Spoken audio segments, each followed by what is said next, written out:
All righty, y'all. I think we are live on Facebook. Yay. Well, hello, everybody. Welcome to the Hood Talks podcast. And I am your host, Savannah, and I am so excited to be here and to have another one of our real and raw conversations. Today, we are talking fighting racism authentically, my experience as an ally. So let's get into it. Oh, wait, look, I almost forgot. Let's plug. So we are doing another t-shirt giveaway. So you must be liking our Facebook page. You must also share this live and you must comment done in the comment section. So don't forget, you must like us on Facebook, share this live, and comment done here in the comments. So y'all, again, we are about to have a dope conversation. I am so excited for the panel who is here with me today. I'm going to go ahead and give them the opportunity to tell you guys who they are, and then we'll jump into this conversation. I'm going to go ahead and let Miss Angela go first, please, and thank you. Guys, my name is Angela. I am a mom. I'm a fiance. I feel so weird like explaining myself because it's so normal to me. I am in network marketing, both my fiance and I. So we work from home, thank goodness, with the past year and a half. My mom lives with us, which is really cool. I have been doing this work for probably about 5 years, very intensively for about 2.5. I have a background in legal studies, and I work with a couple nonprofits. Bringing this work onto social media actually happened by default. Normally, with my personal anti-racism work, it's very, very private and internal. So it just happened by default probably a year ago, just speaking up more. And with the having really really tough conversations with my family, kind of getting rid of a lot of family and friends. It just happened by default. So that's a little bit about me. Kimberly, you're up next. Hi, I'm Kimberly. I'm a mom here in St. Louis. Recently moved from Southside up to North County, and just a couple of years ago, I've been doing working on this. I would say most intensively, maybe just since 2014 ish. Um, and moving up to North County kind of gave me a new opportunity for perspective um, in this work. Becoming a mom gave me a new opportunity for perspective in this work, and definitely helped me pivot how we were doing.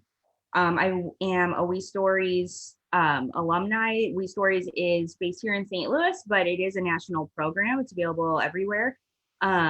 It's awesome. It has several branches to it. I did the family learning program first, which is a program for white and mixed race families primarily to learn how to discuss race and racism in a way with their in an age appropriate way with their children, to raise them from the beginning with the knowledge to have these kinds of conversations fearlessly.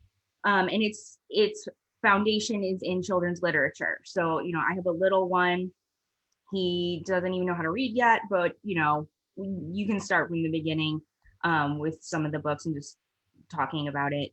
That kind of got me involved in children's literacy, because I recognize the importance of diversity in books and what our children are exposed to through books and TV and even in schools and daycares, and giving them a lot more credit. So my role as a mom is definitely influencing my anti-racist work for sure, from that angle. And I've also been working with the Advocacy Builders project and program, which is available to everyone. It's not just a family-based thing. It's for anybody who needs it. And there's a lot of branches to that. I won't go into it all right now during the intros, but it has informed a lot of my education on this topic, and I'm excited to kind of plug it a little bit for us here today too. All right. Thank you, ladies, for joining us. Come on, Mr. Cal. Tell us who you are. Got you. How's it going, everybody? My name is Kyle Ackey, and if you were to ask Kyle 10 years ago if I would be doing this show, I'd probably like laugh and be like, no, because I didn't see um, who I am and my purpose in life as a priority in this lane. But with the untimely death of Mike Brown, I started to reflect on who I am, what I want out of life, and how I imagine the community, moving forward. So from there, planted a seed, and I raised funds, for some of the youth in Ferguson during all the protests and the unrest in Ferguson. I'm constantly looking for growth opportunities to learn more about my own implicit bias and my own type of blind spots that I have in my own life. I'm looking to try to foster community that is all focused on the same type of passions as me. So I've joined, I'm on my third fellowship right now. The first one was with the New Leaders Council. The second one was the Neighborhood Leadership Fellows, where it's where I met Vanna. Shout out to them, you know what I'm saying, right here. And, your left, yes. And my current one is I'm a strategic data fellow with the Scholarship Foundation of St. Louis. So all of these have given me unique opportunities to learn more about the brokenness in our communities and the importance of the work that we have to do. Yes. Mr. Adam, who is also part of the NLF alum. Yeah. Hi, everybody. Adam Brown. I also was in the NLF in the original cohort, and that experience for me was a real big turning point personally and professionally. I grew up in the suburbs of Chicago, moved to New York City after college, and lived there for about 10 years. And I had grown up in a progressive family, and had multiracial friends when I was a kid, and uh, I guess maybe in New York kind of got complacent and felt like, I'm good, I'm progressive, I live in a very diverse community. And moving to St. Louis, I moved here because my then future wife got into grad school here. And so, never would have thought I would have ended up in St. Louis, but we moved here and it was a real eye opener when I got here. Um, the segregation and the tension was so much more palpable here than in New York City from my experience. And, it was in the wake of Michael Brown's death, and the community at large was kind of dealing with this. And I got into community development work, and that just automatically puts you in this realm in St. Louis.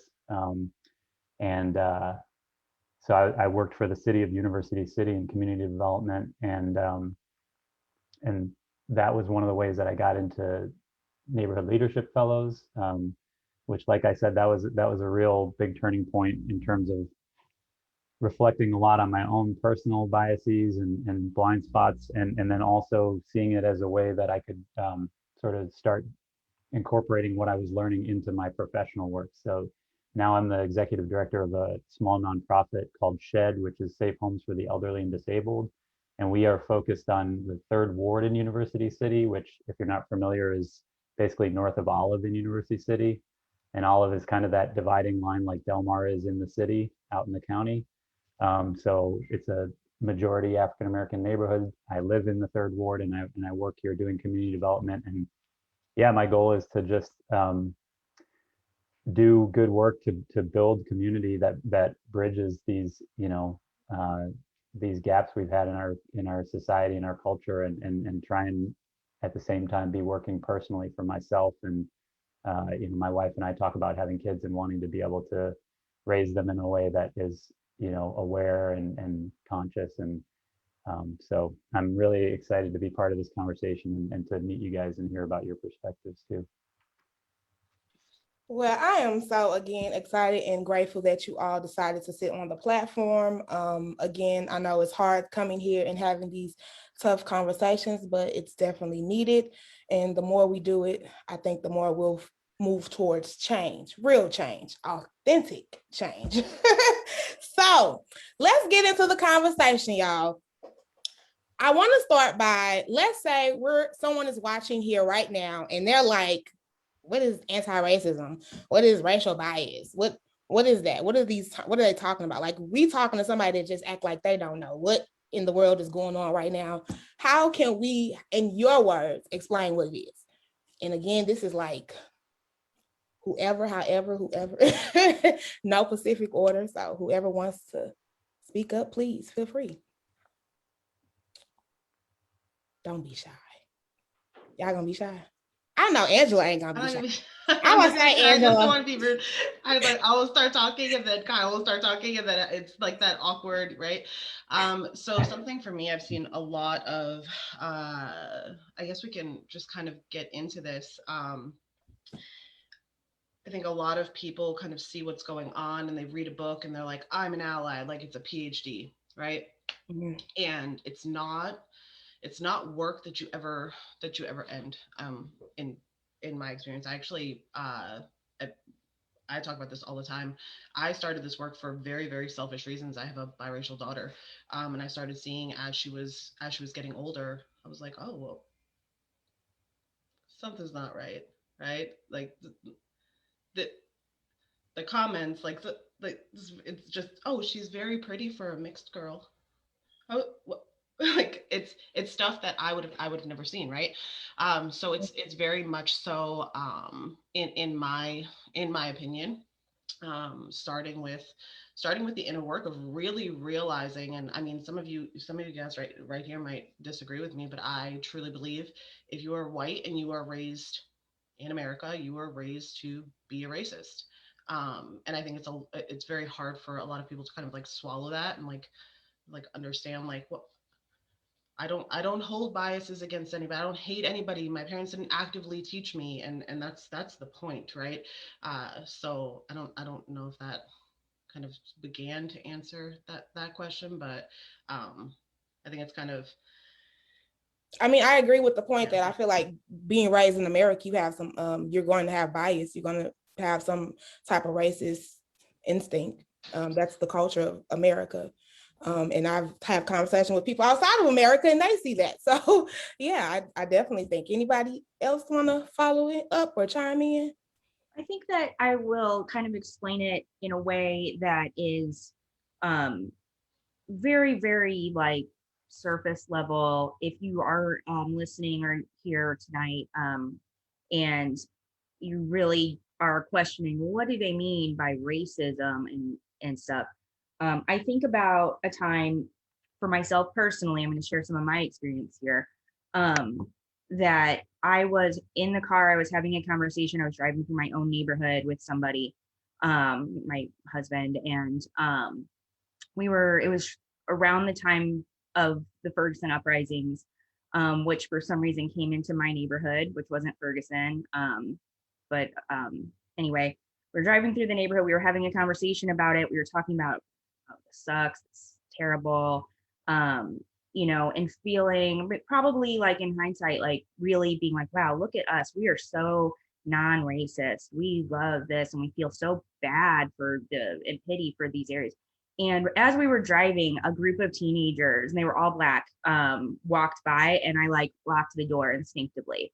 And I caught myself and I was like, why did I do that? That right there, if you're a listener right now, that is not a thought I had.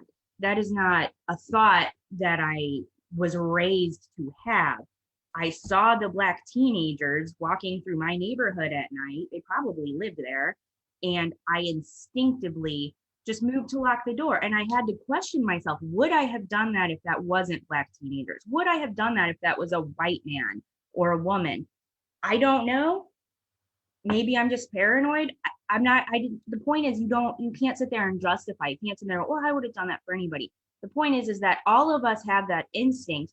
Even if we were raised in diverse communities, even if we were exposed to diverse TV and music coming up, even if every single one of your friends is Black, if you're a white person, the way you're treated in this country from the very beginning is going to shape and inform your feelings about when you see somebody who is a different color or ethnicity or race than you are. And it can come out in weird little surprising ways like that. So when I talk about doing anti-racist work, it is that exploration of yourself first. Why do I think this? Why did I do this? And going down that hole.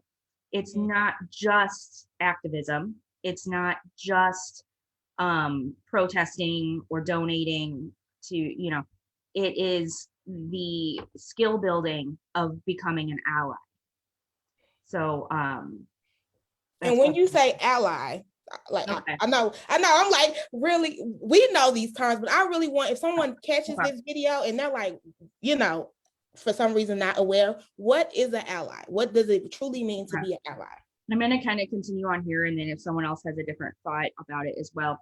So for me, what I learned, and I'm going to give credit here to the Advocacy Skill Building Program, and I'm just going to say their names right now, the women who authored it, Malia Ahmad, Rema Ananzunwu, and Jasmine Green. Sorry, I just butchered your name, Rema. They're all women of color, and they created this program with an intense and heavy amount of emotional labor, and they shared it, collaborated with the We Stories program, which is a combination of white and other races of people. So it's not just them.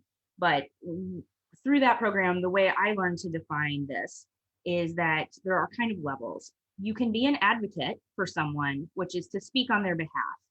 When you're advocating for something, you're speaking on it. You're going to neighborhood meetings and you're speaking on it. You may be elevating the voices of other groups on their behalf. When you're an activist, you're doing things. You're doing more than speaking. You're volunteering, you're protesting, you're doing podcasts like this, and you are active in the community which you serve, because all of this is about serving a community that's not our own.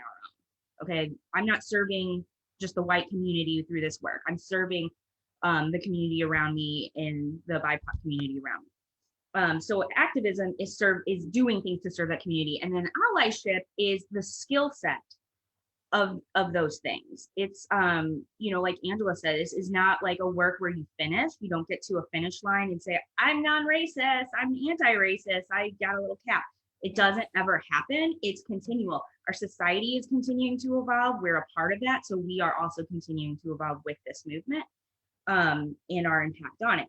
So allyship, when I say that, I'm talking about the skills, those who are in practice of the skills of advocating and activism, and the inner work and the external work that I'm sure we're going to get into that informs that. So it's a skill set, not like what you are necessarily.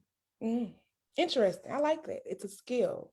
So you have to learn. You learn a skill. Yeah, it's like a toolbox, of how you view the world. You could be, in doctor school, and that doesn't make you a doctor. It makes you a student, right? So when you're an ally, you're a student of this, and you always are. Just like, people in recovery, like alcoholics in recovery, you're never recovered. You're always in recovery. As an ally, you are always in recovery of white supremacy, as long as you're seeking to dismantle it. All righty, y'all. Go ahead, Cal. You had something to say? Or did I was just going to say I agree wholeheartedly. I think to be an ally, which I do not identify as like an expert on this topic at all, right? As like a white straight male, I understand that there are certain type of, there's privileges that I have that will always foster like blind spots as like, what does it mean to be an ally? So I think to be an ally is to be a lifelong learner. And that's not just reading a book and be like, yes, that sucks, but not doing anything with the information. So like going back to your question of like, what does it mean to be anti-racist? I think we have to go back to like our roots, right?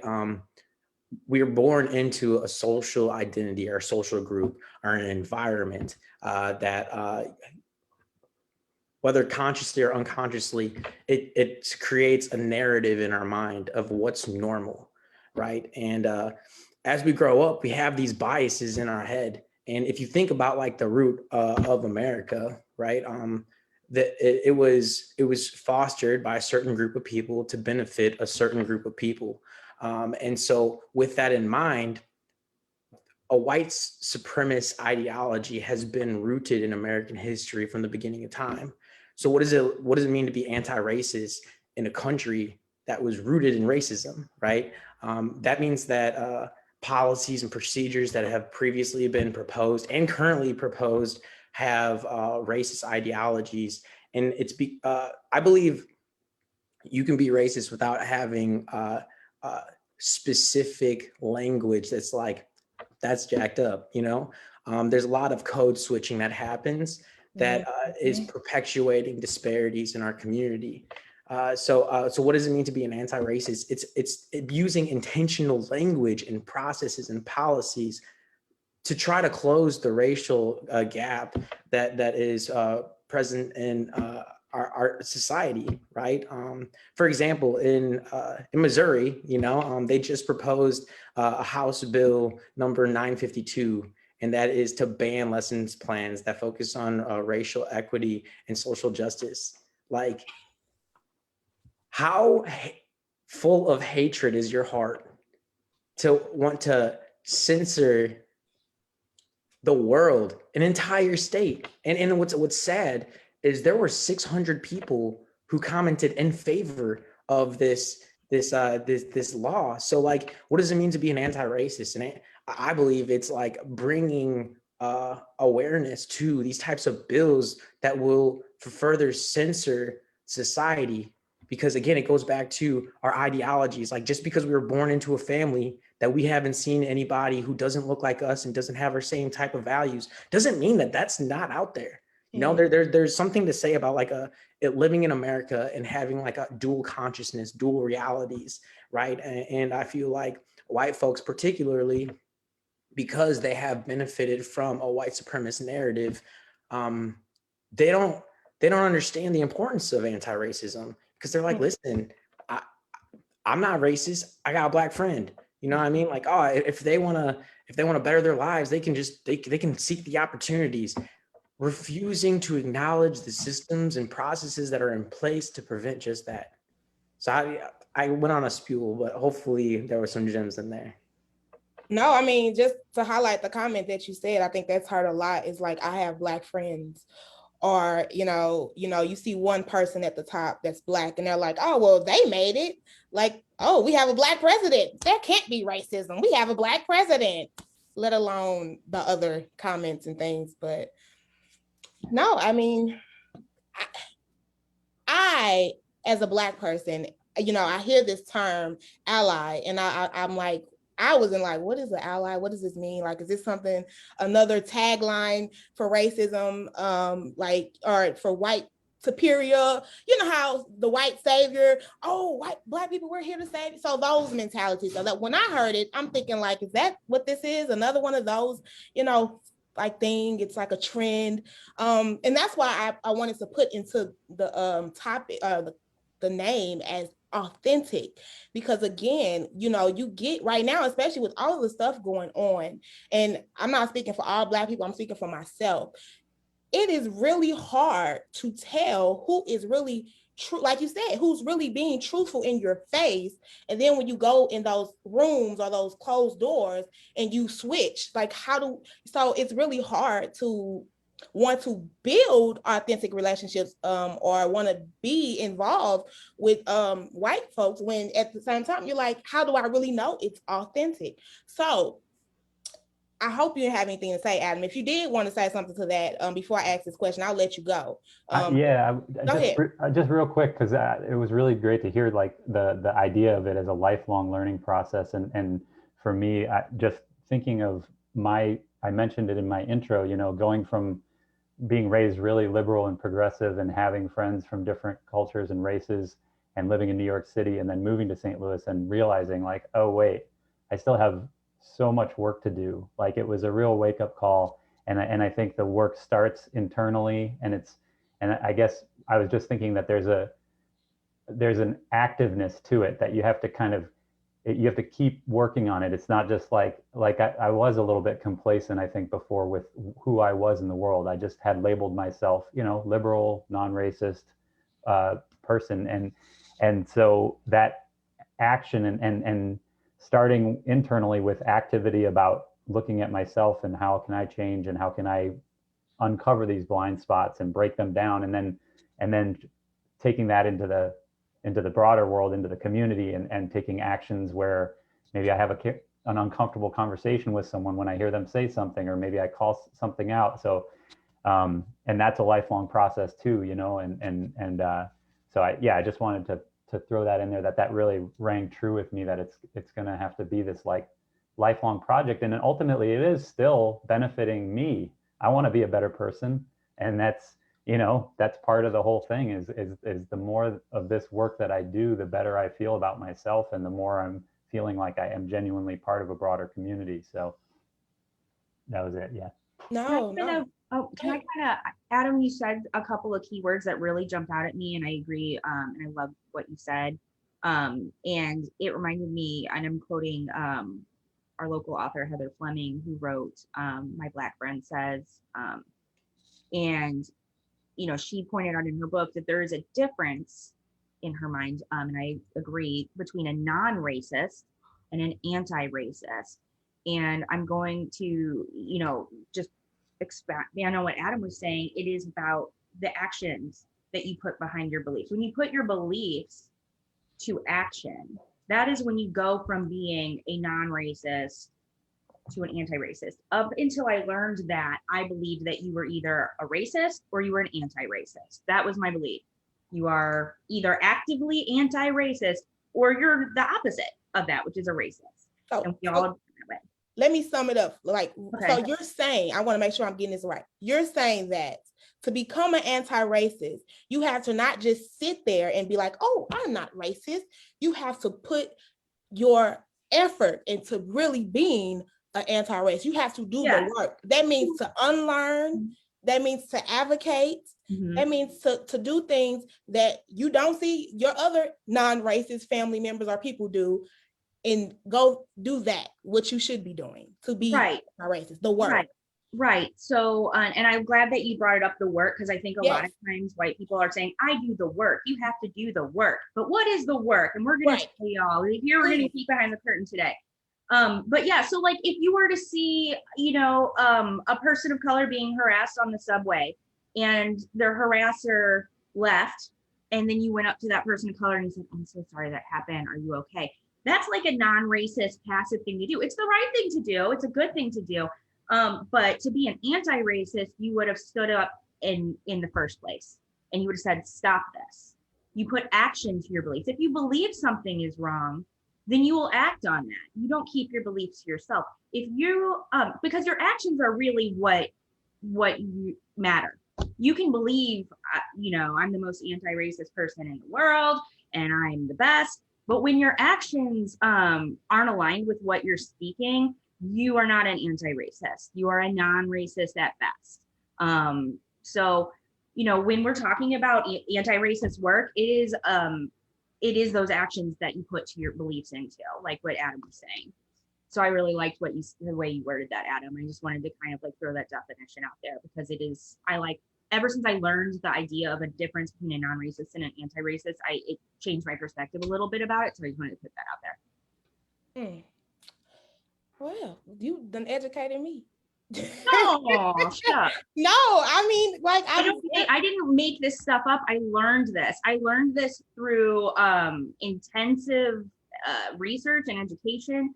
A lot of it from the people and the women of color who put the emotional labor into to do that for us, our society. So I take no credit. Thank you. Because that's another thing, you know, when we talk about the roles of fighting racism and, you know, the like eliminating racism. I think Black people, again, I don't speak for every Black person, because I think that's something that white people have confused also in some sense, that one Black person is every Black person's idea. But no, I don't speak for every Black person. And me and what I've been exposed to and the work that I've done, I don't think that it's the Black person's place to be trying to navigate racism for white people. Yeah, you're right. Did I make that? Yeah, if you wait for a person of color to call you out or to mentor you or to teach you how to please don't be a racist, like you're doing it wrong, first of all. The white supremacy was created by white people. People of color inherited that trauma. White people inherited the receipts. Okay. We are the ones who created it. I don't love it. I don't wake up and look in the mirror and think I'm great, because, you know, part of this is feeling like crap. Like when you start doing anti-racist work and doing the inner work, you will feel white guilt. You will feel shameful at times. You will feel angry, because, you know, a thing I hear a lot of white people say, and I know everybody's heard this, well, I didn't do that. Why, you know, those were my great grandparents. We inherited the receipts of white supremacy that was created by white people. Black people did not create racism, right? So it's not Black people's problem to solve. This isn't up to, you know, we have to listen to what people of color tell us when they say, this hurts me, this affects me, this impacts me. We listen to that. And then we work to undo the white supremacy that we created and inherited. And Actually, can I bring up something, Kimberly? Because I think this is so important, and this is something that I've really, I actually have fear around. I hear a lot of like older generation white people talking about how much better racism has gotten, and it's scary because racism has not gotten better; it has gotten more sophisticated and subtle. White people did that, right? So now where I completely agree that it is not the responsibility of Black people to teach or to take that burden on now for white people. Something that I am fearful of is with this kind of work, and with that, like how I was talking about before, that both Adam and Kimberly kind of like elaborated on, with like the word ally is like giving like yourself a title, right? That it's not a lifelong journey with this kind of work, which it is.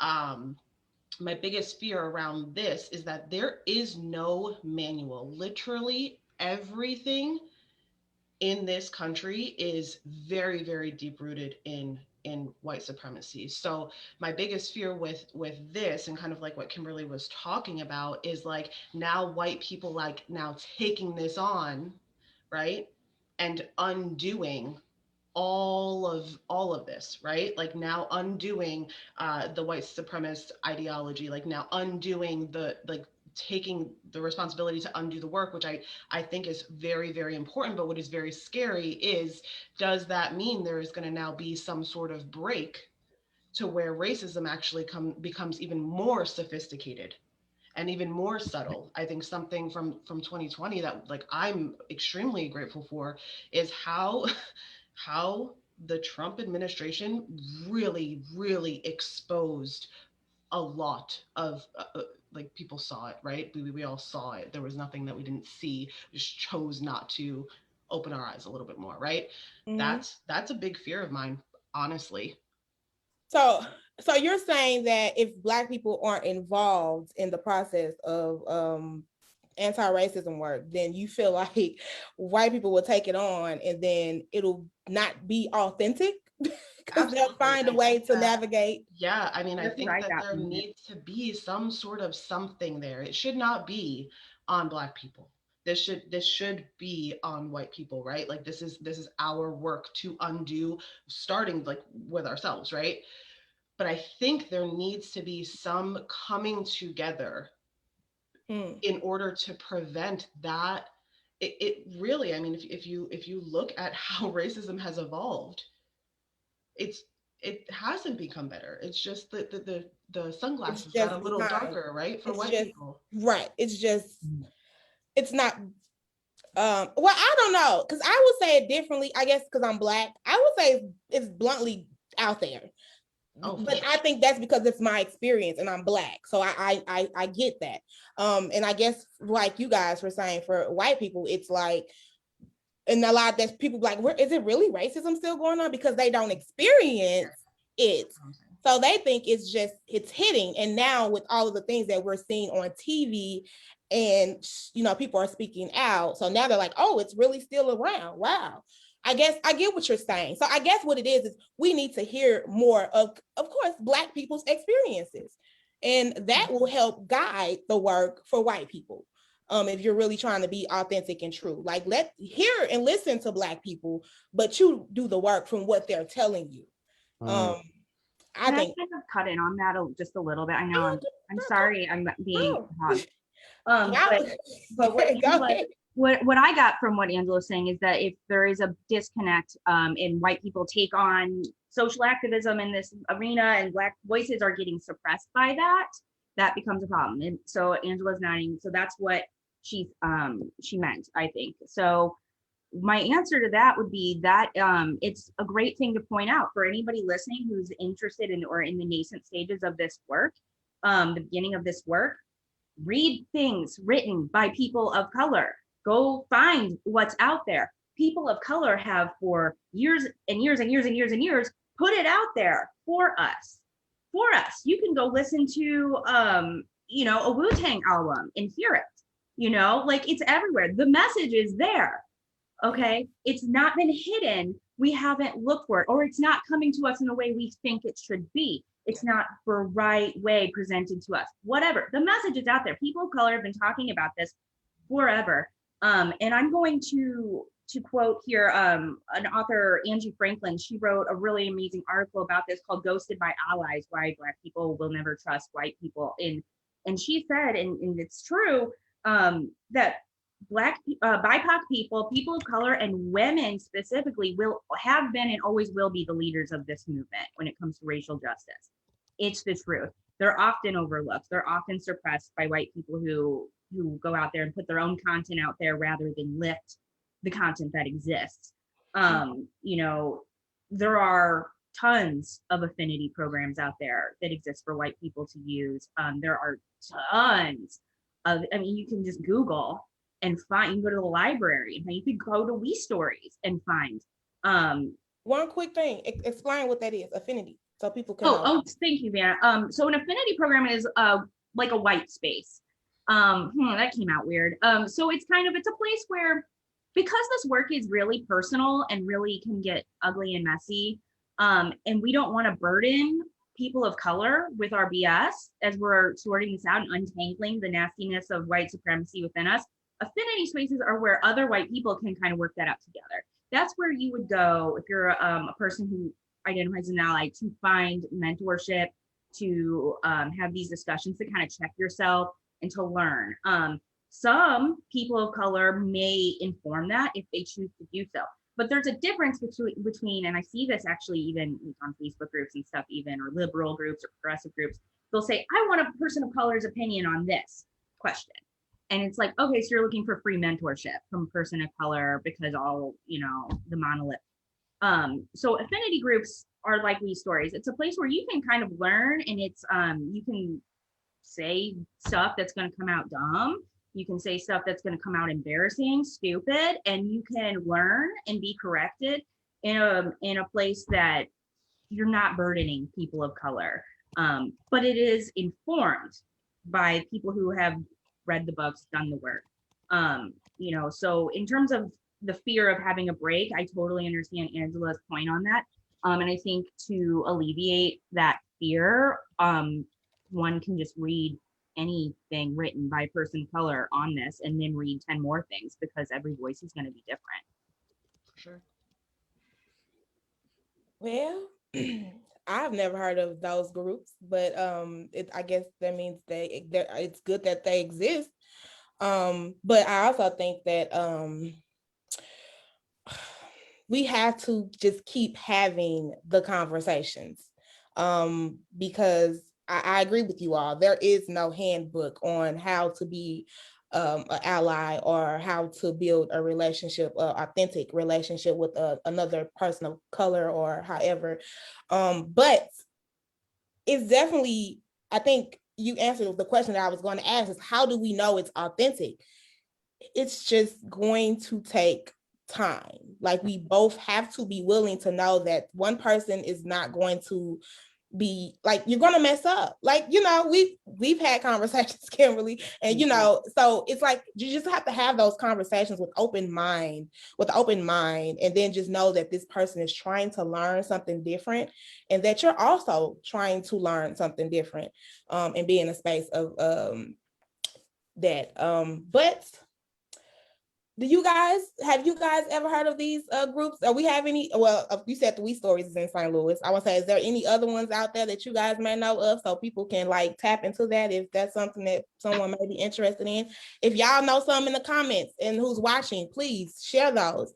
Because let's connect people. I hope people are here to learn, and I would love to be able to guide them somewhere where they can learn, so we can really help bridge the gap. Because like you guys said, St. Louis, not only St. Louis, but Missouri is definitely behind in this process, and has a lot of work to do.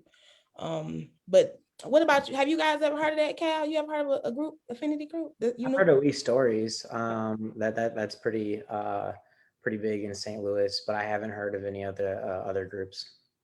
There's Savannah. There's a group called the Community Builders Network in St. Louis. They're like an umbrella organization for neighborhood groups and CDCs. And they just this year, they started doing a thing called racial caucusing, where they have breakout groups, and you choose which group you're in, but there's a white group, there's a mixed race group, and there's a black group.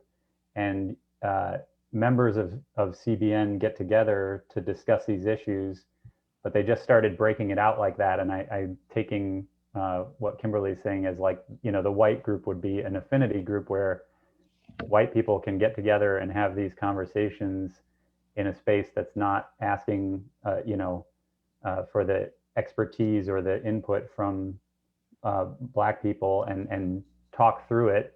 And to some degree, to be honest, like having a level of comfort to be able, like she was saying, to make those mistakes and say those dumb things, and that you might be afraid to say if there was, a mixed racial room.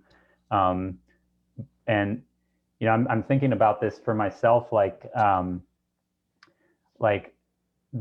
mentioned that Neighborhood Leadership Fellows was such a big thing for me. When I did that, the cohort that I was in was 23 people, and there was 21 Black people and one white woman and myself.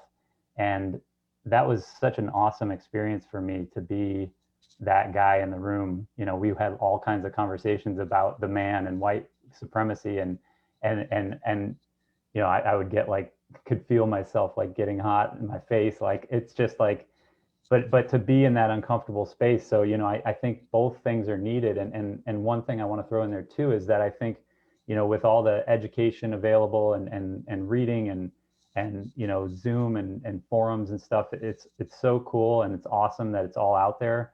And in addition to that, I'm like a very old school person. Like, I think being in a room face to face with people from other cultures and races, and I'm so thankful. I was just talking to my wife about this morning, where we moved into a neighborhood that's 70% Black, and that was partly just because that was where we could afford a house, but there was some intentionality to it. And we were, we had a couple realtors who tried to steer us away. They were like, you don't want to buy north of Olive, you want to buy, and we were like, no. And I'm so glad we did. Like, getting to know my neighbors, seeing people on a day-to-day basis, starting to understand where they come from. And this happened in NLF too, having 21 people who grew up in the Promise Zone north of Del Mar in St. Louis, and hearing their stories about how they grew up and how they experienced the world. And just I think that for me has been one of the most valuable things, just these personal face-to-face connections. And the more that can happen for people, I think the better for everyone.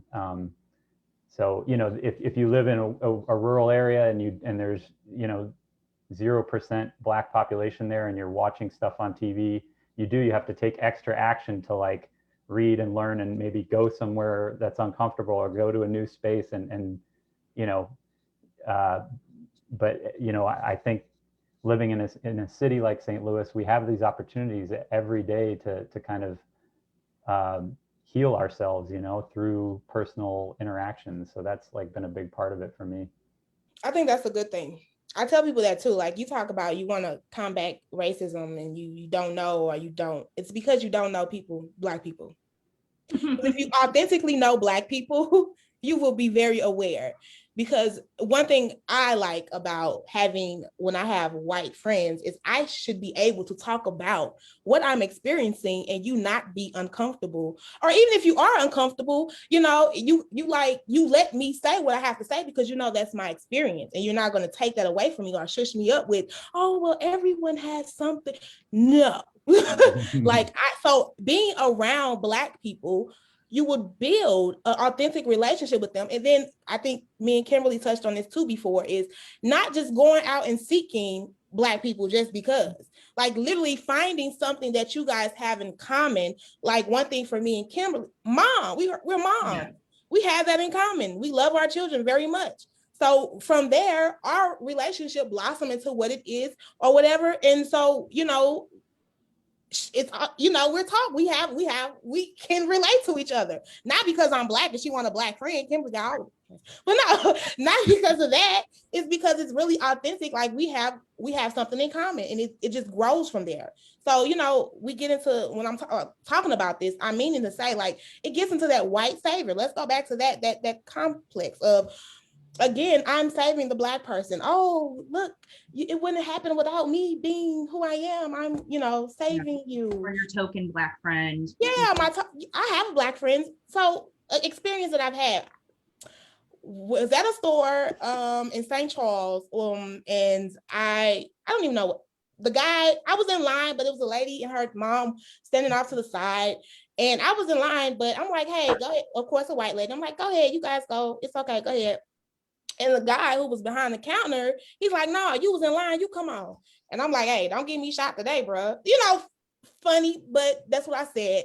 And the white lady may have felt some type of way, but but I'm like, no, go ahead and get them. I let them check out first, and she gave me money afterwards. And I'm thinking, like, what's she give me money for? Like, why did I didn't need her money.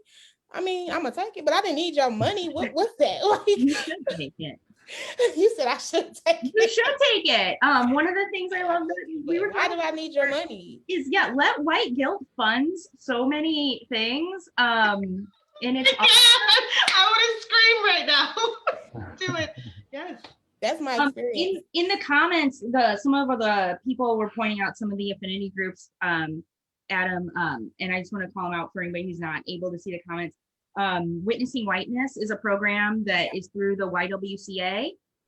That's great. It's based on a book, and it's a program available to anybody. ARC STL is a local thing here, and We Stories, of course, is a national program that runs through libraries. And then also In Purpose Educational Services has the LEAP program, and that's a newer, but it's amazing, and they do this. They do it in all sorts of areas. They do corporate in training, personal stuff. And so if you are a white person or you're wanting to deepen your commitment into this life of being an anti-racist and you're not sure what actions to take, start at any of those places. And it's in the comment sections here as well. Okay, yeah, it's a lot of comments. Thank you. Shout out to everybody in the comments. We will get to you guys when we can. Yeah, so that was the kind of the experience that I've had. But I've also noticed, right, like white people seem to like come for me out of nowhere, and they're like, oh, hey, like, I don't know if they're trying. So that's what I mean when I say, like, how can we really like know that this is really like authentic, or if this is just like, so you feel bad for yourself. So here I am going to single you out, especially when you're in like only white spaces. Yeah. So it's really like uncomfortable sometimes, because it's making you feel known that you're Black, because you're coming to me like I guess you're trying to be nice, but it's just like, I don't know. I don't even know how to explain it. Because you're it's still discriminatory, because discrimination is not about being treated right or wrong. It's about being treated differently. So when somebody is treating you differently, and the only thing that really, like, the first and most obvious thing that makes you different in that space is your skin color, I would feel weird too, like you have felt in those situations before. A lot from my perspective and from the stories I've heard from other people who are white, that's a lot of white guilt. I'm a non-racist, so I'm going to donate to whatever Black people or person of color or whatever. I'm a non-racist, so I'm going to be extra nice to my Black, mailman or whatever. There's white guilt. Let the money fall from the sky. I think something that I've spoken on for myself and like my personal inner work, that was like one of the most embarrassing things. I don't even give a damn. I speak on all of it because like embarrassing or not, I'll get over it, right? Boo-hoo, cry about it, get over it, right? Something that really, when I started this work and like literally going back to childhood, and I think that this is where, I don't remember who said it before, maybe I don't remember who said it before with this panel, but something that I think a lot of people have a hard time understanding. Oh, Kimberly was the one who said it when you gave the example of locking the doors, right? When you saw the group of Black teenagers. Something that I remember from my childhood, and I would identify my parents as very very open and non-prejudiced, right? They're very much so racist. Was being subliminally taught that Black people do not like to be Black. Mm. And coming up with that idea in my head. So a couple of examples. I remember being very young, like 4 or 5, maybe like 4, and being in public and saying something. I don't remember like what the context was, but I said Black woman, and I got screamed at. You don't say that. You don't say that. And I said, why? She knows she's Black. And I got grounded at 4, right? And just like another example, and these are like obviously is so long ago, like I can't really pinpoint every single example. I had a friend whose cousins would come up, and they were Black, and his cousin came up one day and we were playing like in the snow. It's like very vague, but I remember she had like these beautiful braids, and I'd never seen braids like that. And I was going up to her and I was asking her how long they took and where she got them, because like in my little kid head I was like, I want braids. Those are beautiful, right? And I got inside and I got in trouble.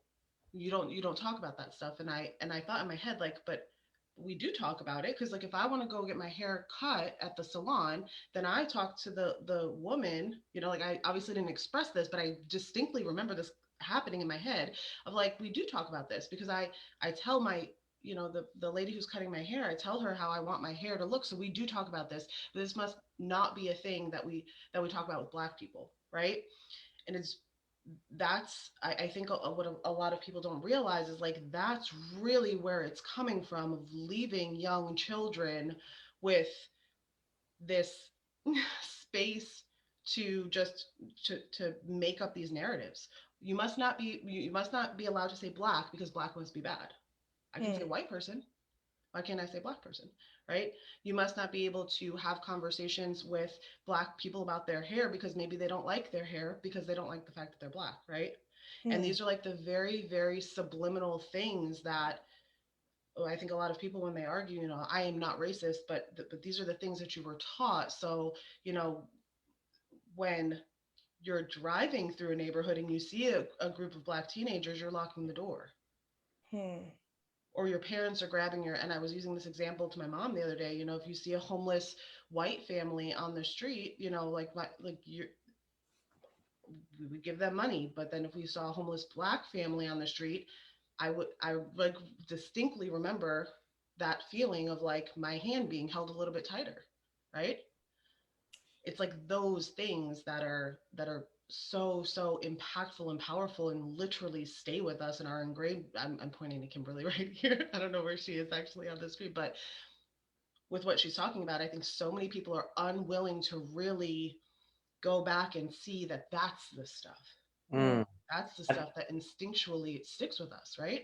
If I can hop in, I think it's so important to pay attention to our body when we're like Adam said, when we start to talk about race or something, you start feeling like high anxiety, your heart starts pumping, you feel a little bit warm. And so there's a book called Where Do We Go From Here by Dr. Martin Luther King Jr. He wrote that book right before his untimely death. And he talked about how like white people have been in the mix, they have been protesting, but they don't stick around. Because when they don't get the return on investment that they're looking for, and that they start to feel the dump, and like, oh, I don't know if this is right. You ever see that meme with Homer Simpson who steps back into the bush and it's like, oh, I'm gone? That's privilege. And I think that people don't want to sit in that anxiety. Like, why am I sweating right now? Just by talking about something like that says something about like our lack of awareness or knowledge. And I think that somebody said that racism has become more sophisticated. Real talk, because when racism was overt, allyship was obvious, right? So as a white person to step off a bus knowing that you're about to get your ass beat, that's an ally. What does that look like when racism has converted to behind closed doors? Yes. Right? When things are more systemic, when you realize that there's inequitable distribution of resources based off of geographic location that has stemmed from racist policies and procedures, what do you do with that information? Don't ever think that being Homer Simpson and stepping into the bush like, shit, I don't know, that ain't my problem. No, it fucking is. It really is, because your community isn't just people who share your same ideologies or look like you. You know what I'm saying? So like when you say like whose shoulders are you standing on? Who's your ancestors? A lot of times people want to think about like their immediate family, but they don't think about how their family has either contributed to a broken system or have sheltered you from understanding what role you may have in trying to dismantle it and create a more equitable situation. So I think that the concept between overt racism and behind closed door racism is the transition from it's like obvious what an ally looks like back in the day versus now it's like, well, are you really authentic? And I really think that you get a vibe. People who are using coded language and doesn't feel comfortable talking about the topic. And then when you start talking about like deeply rooted systemic issues, they just get quiet, like, oh, that's wild. It's like, no, what are you gonna do? What are we gonna do to shape society so that all our kids can have the same opportunity, and not just those who come from geographic locations that they have the resources to teach them how to take advantage of these systems to experience upward social mobility and all that stuff. So if for any viewers listening, like what do you think? Like, what does it look like to be an ally during a behind closed racism period?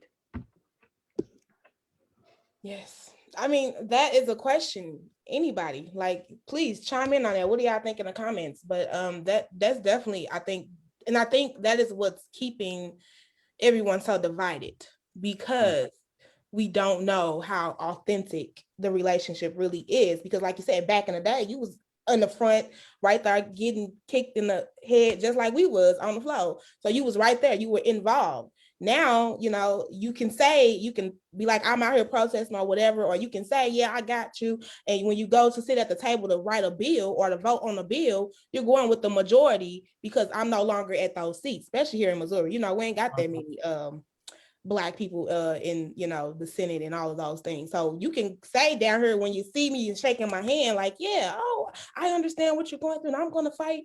And then when you behind closed doors, you writing laws and signing off on things. Yeah. In my experience, I felt like for me, stepping off the bus first, back in in that example, when I was protesting and we were taking over a highway and they asked for white allies in the front, I felt like a badge of honor to walk up there, not knowing what was about to meet me, but just to know that this is a way that like I can physically put myself out there and say, this is how I'm trying to be an ally. And that's one part. Like showing up is one part of being an ally. The other part, just like you said, is how am I going to prevent these racist ass policies and processes from manifesting, like House Bill 952? Like it would be easy to be that Homer Simpson meme and step into the bush because your history has always been taught. But that's the type of conversations that I try to have with my white friends. Like, if you really aren't racist, as you say that you're not, show up with me. Call your senator with me.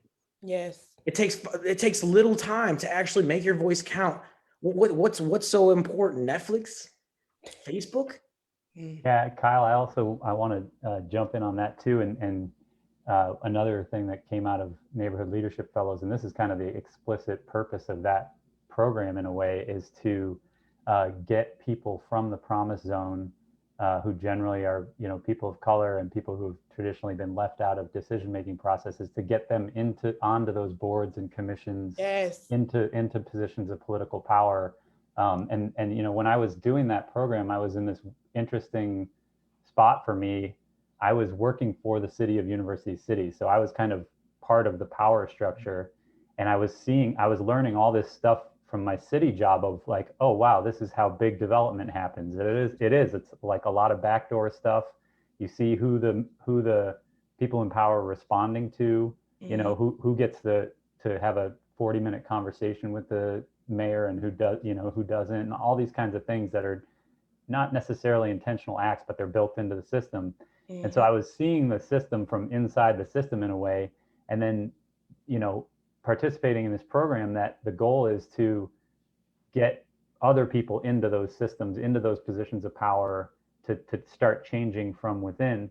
And I guess one of the things that I took away from that is like my role as, an ally, and I'm putting air quotes because I still do not consider myself an expert, and like we've talked about, it's lifelong work. But my role, what I came to see was that I could use my white privilege and being a white male who can pass for, like at the time I had short hair, I was wearing khaki pants. I could go into any room and look like I was legit with the powers that be, to try and use that position to bring other people into the room, and then not take up the space me talking about what needs to be done. Bring other people into the room and then let them educate the powers that be on what needs to change. And I was at a conference at one point, and there was all this talk about like, well, we need to be able to educate people about how the political system works and blah blah blah. And that's true. But one woman stood up, a Black woman, and said, we always talk about educating downwards, the people in the neighborhoods and stuff like that. Education needs to go in the other direction too. The people who are sitting in the seats of power need this kind of conversation, need the kind of education that Kimberly's talking about, and so I guess that's one way I see a potential for allyship is white people who are coming to these realizations, who are learning, who are seeing what's going on in the country, and their perspective is changing. And then you look down and you say, well, where am I sitting, and how can I use this position that I've gotten through privilege and through white supremacy and racism and bring other people here so that their voices can be heard. So yeah, I love that. I remember Kyle said something on the last podcast I saw you on, Kyle, about sitting at the table and being an advocate at that table. And at the time when I had heard you say that, I kind of disagreed in the comments, and I was like, no, man, build a bigger table. Don't sit here and advocate, build a bigger one. And Vanna and I had a conversation about that, and she really changed my perspective, and it was important because she said, well, that's what we can do right now. Yep. And I was like, well, you know what? You're right. It is exciting to be in an anti-racist space and doing this work and say, I'm going to change the world. I'm going to bust open doors and smash ceilings and bring all the people of color in here and listen to all of them one by one. Like, it's exciting to be that ambitious because that's like the what you want, right? That's the goal. But it's important, and Vienna helped me realize this in that conversation about what Kyle had said. It's important to know your lane, where you're comfortable and where you're capable of making direct changes, and use that to the best benefit, to do what you can now. It is easy to get discouraged when you realize that you can't just change the world like you want to, and maybe nobody's listening to you, and maybe nobody cares, or maybe you're being, ostracized by your white community because of what you're doing. So knowing that, like, maybe you can't build a bigger table right now, but you knowing where you can start and making those little steps and not giving up. One thing that I think is really important in this work to ask yourself always is, who am I doing this for? Am I doing this to progress, to see progress in this movement, or am I doing this because it makes me feel good?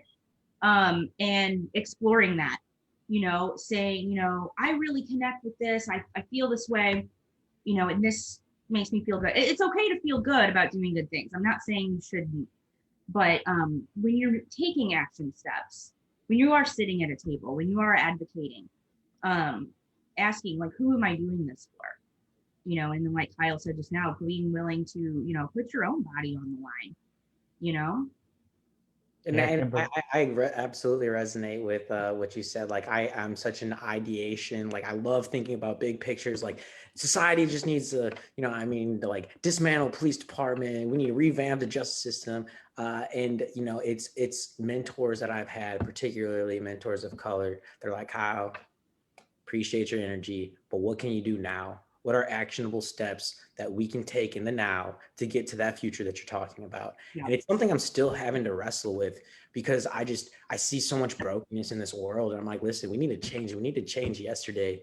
But particularly here in Missouri, like, man, change is about to be super slow. And you have to recognize, like, not even super slow. I feel like we're going back.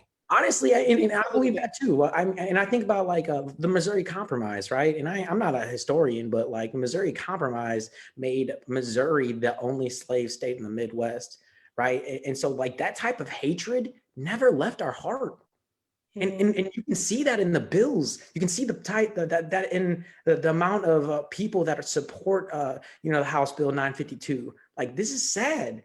So I think like, part of my role as a air quote ally is to have these difficult conversations with people who look like me, people who may identify as non-racist, but ain't out here doing anti-racist work. Yeah. Or it's very performative. And Kyle, I kind of want to, I have some friends that are teachers in the area who obviously are very impacted by these House bills that you're referencing. And one of the biggest sentiments I'm seeing from the opposition, from the parents really who are in opposition, is that what are they calling it? Anti-colonial education. And I'm kind of like, hell yeah, anti-colonial education, let's do that. And the idea, the white fear that they have is that they are being stripped of something. And sometimes, that can feel like progress for others, can sometimes feel like you are being oppressed when you're a white person, if you are not familiar with this anti-racist work. So when those people come out and they're like, I don't want our education to change, you're indoctrinating my children into hippies, whatever, because they don't know, they're not educated. So sometimes it feels like they're being oppressed because we're changing the history or whatever. When in reality, we are expanding and being more open and truthful and authentic. We are being honest with our history in schooling, but it feels like they're somehow losing something. And when you get into this work and you start doing that self-examination, you might run into that feeling a lot. That you somehow feel, angry or guilty or whatever. And you have to keep going anyway. You have to do anyway, because we're not losing anything. We don't lose anything when other people gain. We can, we're not giving anything up, That's by doing this. It sounds like that the power dynamic that racism and white privilege has. It's like letting go of the power, and a lot of people don't like that. So like you said, when the power is being taken, they feel it's being taken away, then that's when you get Trump. Yeah, I'm not losing power when a person of color advances, ever. Like, that's not the goal. And I'm quoting Advocacy Builders Project here. The goal for my work is equity, which is when the outcomes cannot be determined by race. When the outcomes cannot be determined by race, not equality, love, peace, unity, blah. When the outcomes cannot be determined by race, I'm talking beyond the good feelings, beyond the friendships and the relationships that you need to build to do this work. I'm talking about the numbers, the statistics. When the outcome, when you can drive a Lexus and the outcome of you being pulled over cannot be determined by your race, that's the future, like at the end, that we want.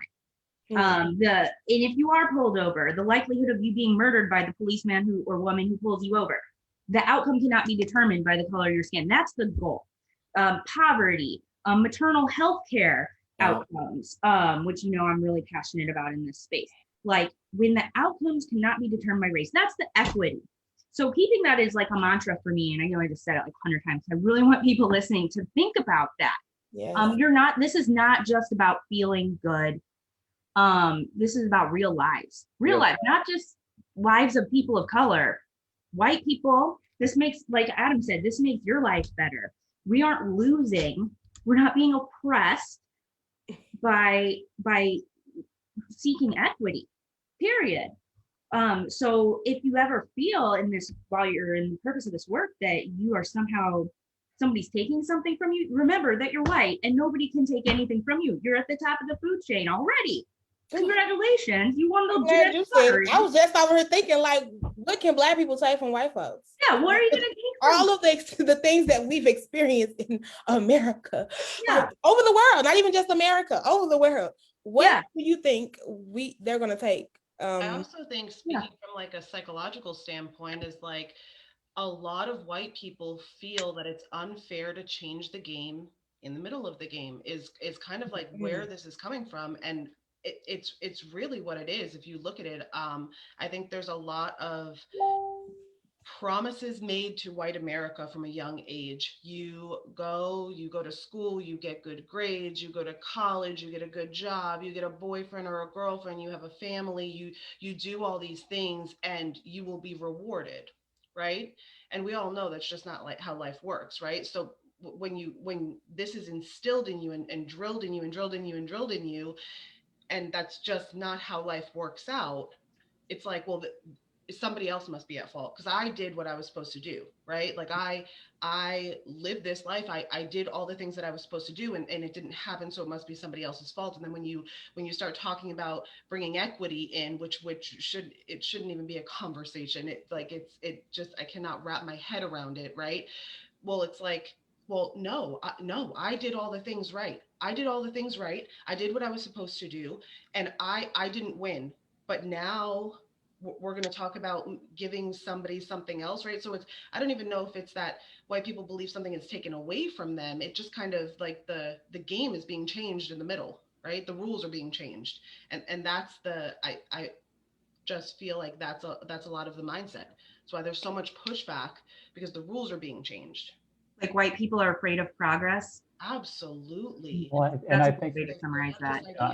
I also want to say, I think, there is what is at stake is power, money, control for white people. So there is, if people were being straight and they were saying, the people who have the wealth in this country and have the power have earned that on the back of exploiting other people. So there is something to be lost, but I think, the cost of that power and control to those people as human beings. I mean, when we saw Donald Trump as our president, one of the things that I was like, this guy is a stunted, not well human being. Like, this is the kind of person that we produce as our leader. Like, that's really sad in and of itself. That guy needs some healing, like some serious healing. And well, I think or maybe the opposite of healing. As a human being, like, he's a product of our culture. He's a product of capitalism, of white supremacy. And a lot of people responded to that and were like, yeah, that's my kind of guy. I want him as my president. And I guess what I'm saying is, like, what I hope that people could come to realize, and this is kind of new agey, but like, I'm paraphrasing like a James Baldwin quote, like what like white people need to do this work also to heal themselves, and white people need to, like, he said at one point, you know, if people would stop turning their hate on other people, one of the reasons he felt like there's so much hate towards other people is because it distracts you from the pain that you're feeling. Like you don't have to look inwardly at the pain you're feeling when you're directing hate outwards. And I feel like, you know, this is kind of tying white supremacy and capitalism together. There is something to be lost, which is like power, wealth, control. But like what could be gained is like a healthy society where there's no mass shootings and there's no police killings and there's no, you know, just like all the trauma and damaged humans that we create in our culture. Like our collective goal could be to have healed people, like healthy, well-being and for everyone. And that may take some people at the top giving up some of what they have in terms of money, wealth, power. Like I'm all for that. I'm all for taxing the top 1%, like tax the hell out of them and spread the resources to everybody else. Right. Like so I think there are people in those high positions who realize they have something to lose, but what they don't realize is that what they might gain is like a better, healthier world and life, and some spiritual healing that they might need to go through, you know. There's a book that I've been reading. It's called Mindfulness of Race, Transforming Racism from the Inside Out by Ruth King. And I highly recommend you check it out. And her argument is that racism is a disease of the heart, right? There's a lot of hatred in our hearts that has been taught because of our historical bias. And if the elite, which, let's be real, you know, if you have all the money and everything that you would want, why would you want to try to change your perspective? Because your perspectives and your reality is what got you there, not paying attention to the structural inequalities that you've taken advantage of to put you in this predicament. So I think that true transformation does start within, and we have to start like looking at our own implicit bias and how that's creating blind spots that's preventing us from, you know, really standing up like we should. And once we kind of like take that focus inwards, now we can start like, and this should be happening simultaneously as you're growing. You're challenging the people around you to grow as well. But you could be challenging them in the wrong way if you're not cognizant of your own bias. So yeah, I think just being mindful of the world around us, how it's negatively impacting. And there is like for numbers people out there, like there is so much money that has been extracted from Black communities that if we were to be intentional with how we allocate resources, it could help the world as a whole, right? Racism isn't helping nobody. It's really hurting all of us. That's true. I read about the drained pool effect. Is it something you have heard of? Say it again, friend. The drained pool effect. Drain pool. Yeah, I wish I had the article up in front of me. It was a while ago I read it, but it was about I believe Fairgrounds Pool. Maybe somebody watching in the comments can help me with the details here, but because it was very good. I need to go back and find it. But when the pools became integrated, there was like this big fancy pool in St. Louis here, where all white people went. And then when they became integrated, all the white families said, we're not allowed to go there anymore because, you know, we're racist. So they stopped going, and it was like all the Black people went there. And eventually, you know, nobody, you know, the money wasn't there, redlining, blah, blah. And so they drained the pool, and it was just like this blight. Everybody lost.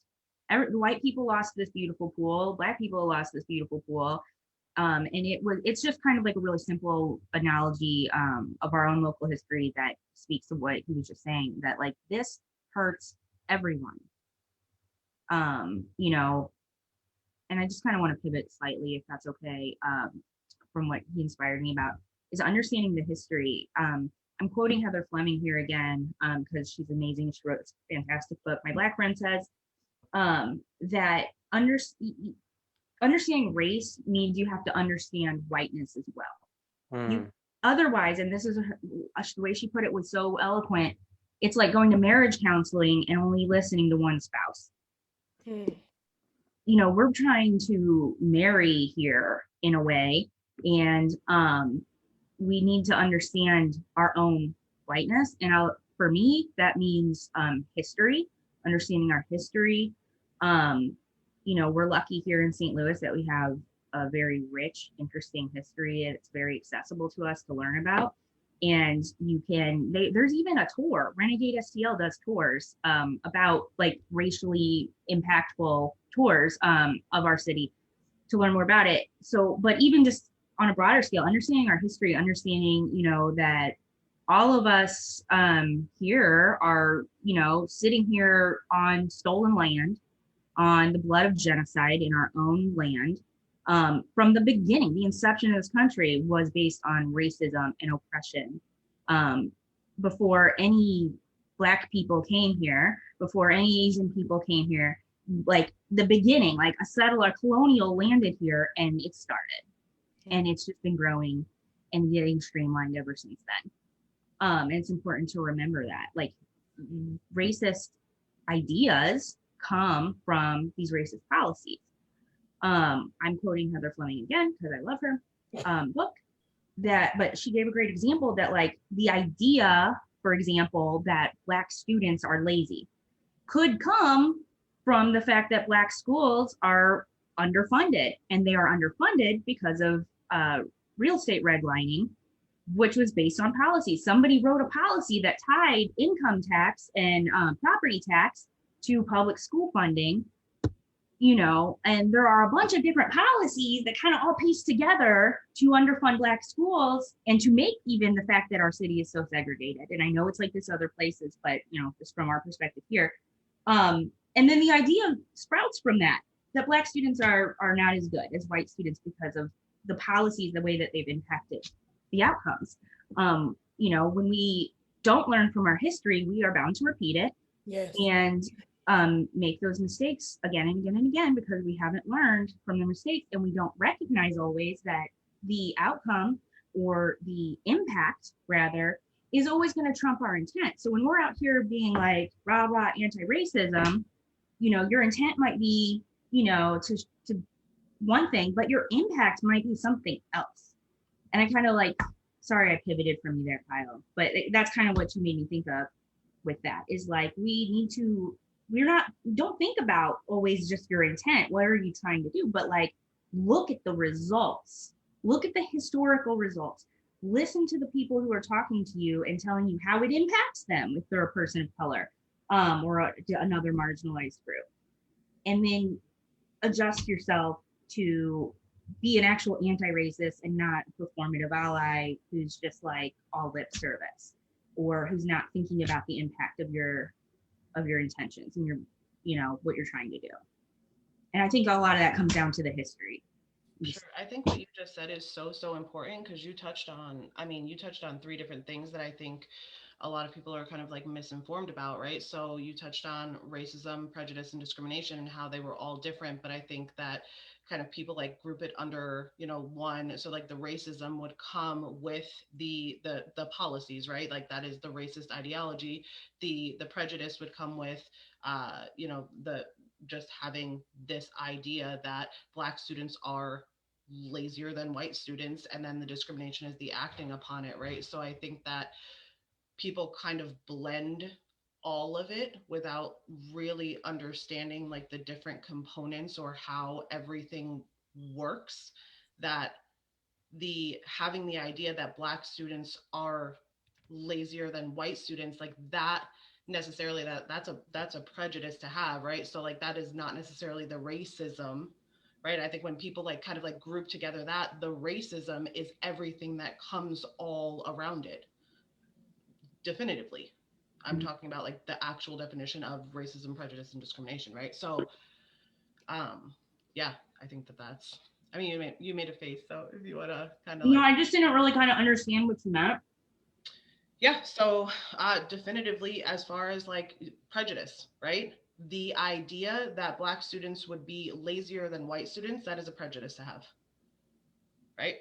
That is not necessarily the racism. That idea is prejudice. The racism comes with the The every systemic stuff. exactly Okay, right. I'm with you. Yes, the racist policies have informed the prejudiced ideas That's what that I'm come out. saying. So Gotcha. when people kind of like encompass everything under racism, it's hard for them. It's hard to kind of like explain the all the back stuff that needs to be undone. Does that make sense what I'm saying? The Yeah. policies, the procedures, the everything, the racism, the white supremacy that led to these prejudices that are happening right now. That stuff has to be undone. Not the redoing your thinking about what the prejudice is. Does that make sense? Right. Understanding where it comes from. And if I'm following you here, it could be somebody saying, well, if you look at the numbers, Black schools underperform, period. That's the fact. That's not my prejudiced idea. That's a fact. And you know what? That might be a fact on paper. But looking at the system that got it there, you realize that you're judging people, students, children, parents who live in these communities. You're judging the people and their worthiness as like humans and that exist based on the objective outcomes of testing and stuff that the systems have informed. Exactly. The parents have not been the only ones who are informing their children who are at these schools. And I'm just using the schools because that's what Heather used as her example to demonstrate this idea. I don't want to get like off on that tangent because that could be exciting.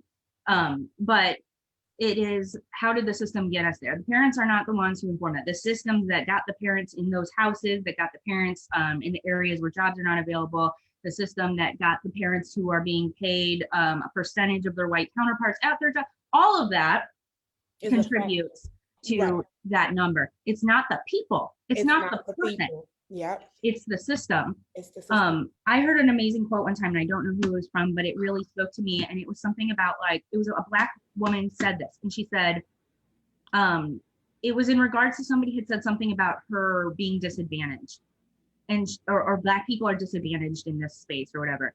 And she was like, my Blackness does not disadvantage me. This system disadvantages me. And I was like, that's true. Like, you are a person. You are not a number. You are not a statistic to me. You are a whole person, and you have brown skin, or you're a person of color, or you're another marginalized group. And when we get so caught up in this, we lose the humanity of that. We say, how do we get the schools to perform better, instead of how can we serve these parents? How can we serve these children? And we, in our system, our white supremacy system is so aimed at outcomes that we're losing that the outcome, our intent is one thing. Our intent is to get outcome A. And we forget that when we see outcome B, that we feel like, oh, we screwed up, but we maybe need to go back to the beginning of that, So yeah, I feel like if you are new to this type of work, and there is the inner work, and then there's the external work, which is the activism and advocacy, and you're doing the inner work, it's important to remember that perspective, that we're talking about people just like you and me, and that it matters what they say to us. It matters. We don't go asking them, we don't go burdening them, we don't go interviewing your neighborhood person of color to get their opinion, because it might be different from anybody else and it's not the right thing to do. That this work is about morality, ultimately doing the right thing for the right reasons, even if you gain nothing, to help people. And like, I don't even like people. Like, anybody who's watching this who knows me, like, I would never describe myself as a people person. But you have to care about the community we're bringing our children up in, which I do, So keeping that perspective that when we say or do things that where our impact may not match our intent, that's okay. It's part of making a mistake. We learn from our history. We look back at where we could fix it, do better. And we always making sure that we're elevating the voices and the concerns of the person of color before we're going out there and putting our own spin on things. Sorry, I got a little weird there. No, I mean, speak your truth and your, I think what touched me when you said what you said is that because I think sometimes, a lot of times, white people like to think that what one Black person says is what every Black person thinks, and that is where it's not consistent, and so that's where you fall short. Because again, you're putting us in one lane in one bucket, and that's no. The rain. Yeah, you have to find authentically and meet people where they are and learn them as them. Stop looking at their skin color as something that even the praise of, that can sometimes be weird out too, like, you worshiping a Black person, because not every Black person got the answer to racism. Yeah. Some of them dealing with their own issues. Don't let me get started. But yeah, so they don't have the answer to racism. So you can't just go and think, well, let me go befriend this one Black person and go off of what that one Black, well, they said this is right, and they said this is like the N-word. Let's take that for instance. This is the Hood Talks podcast. Let's take it for instance. Some people don't care that other people say that. Some people, you cannot say that. So you can't just go around saying it and then be like, oh, well, Becky said, or Shantae said I could say it, whoever. No, that's not the case. You have to authentically build relationships with people from who they are. That's what I want white people to understand. Like, if you're really talking about wanting to get to know Black people and wanting to be in the spaces with Black people, know that they're all different. We're not the same. Yeah. Savannah, that's great. That reminds me of this quote that really stuck with me. And I read this while I was doing neighborhood leadership fellows and being in a space constantly with a bunch of Black people and talking about race and going through my own reaction to that and observing how I was reacting to that and what you said about the kind of Black worship. I feel like I am a people person and I'm a people pleaser. And so there's a part of me that when I start getting in these spaces of talking about race with Black people, that I want to just, kind of defer to them, give them the floor, give them all the space. But to the point where Dwayne James, who was one of our facilitators in NLF, was like, shout out to Dwayne. Adam, yeah, shout out Dwayne. He was like, he took me aside after class. He's like, we need your perspective too. We need you to speak up. And I was reading this book by this guy, Saul Alinsky, who's like, he was a neighborhood organizer in the first part of the 1900s and did a lot of like organizing labor, but also organizing around race. And he talks about this, like, going into a Black community to help them organize, maybe a strike or something like that. And he was like, I gained their respect because I would disagree with them. And they were so used to white people who were allies coming in and saying, like, just yesing everything that they said. And that really hit me, because what it means is, like, an authentic relationship is one of respect and trust, where you can disagree and where you can have tough conversations and have tough moments that you then work through. And it doesn't mean that I don't have an opinion or a thought, and maybe I'll say something and it will come across and sound stupid and someone will correct me. And that's a fear of mine, but that's something I need to get over and just be authentic. So, like, even coming on this podcast this morning, I had all this fear, like, I haven't read all the right stuff. Do I know what being an ally means? Like, maybe I should have read up a couple more books last night, like in preparation. And really, like, I just wanted to come on and be like, yeah, this is my experience. And like, I'm happy to be learning through it and growing as a person. And I just want to keep showing up to these uncomfortable spaces and being authentic and, like, trying to just say, yeah, this is where I am. And it's flawed and it's racist and I'm a product of this system, but, like, I guess showing up again and again to try and keep growing and changing. Yeah, it's changing the behavior. I mean, we're all learning. That's part of I'm learning. I got bias as a Black person against white people. I ain't prejudiced. I ain't racist. I can't be racist, but that's another conversation. But so I am trying to learn how to be accepting in those spaces. Like, I I have a long-term white friend that I've had since high school. But when I've learned what I've learned and been exposed to this new mindset, I had to look differently at things and come to be open to, again, having authentic relationships and having these tough conversations so that I can also learn. And long as we're being open, honest, and the behavior changes after, like if I tell you, hey, Adam, I don't appreciate you doing that, like that rubbed me the wrong way, and you go about it doing it again, then to me it's like, okay, you're not authentic. But if you're like, okay, I apologize, look, let's move forward, I won't do it again, then you're changing the behavior. So now it's like, okay, you really rock with me, then you really are authentic. So we're all human. Again, we're human. We're going to make mistakes, and we're going to decide to do things that aren't right. But it's learning and changing that makes me think it's authentic. Yeah. I just kind of go on that, like, to expand on that even, hopefully if Adam did something, and sorry we're picking on you, Adam, this is just an all right.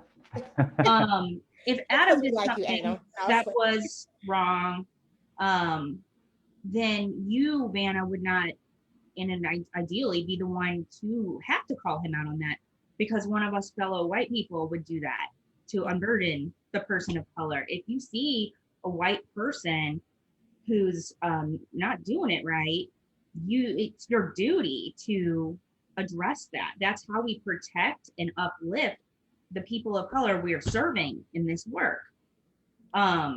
It's not, and just remind yourself, it is not up to a brown or black person or any person of color to call you out.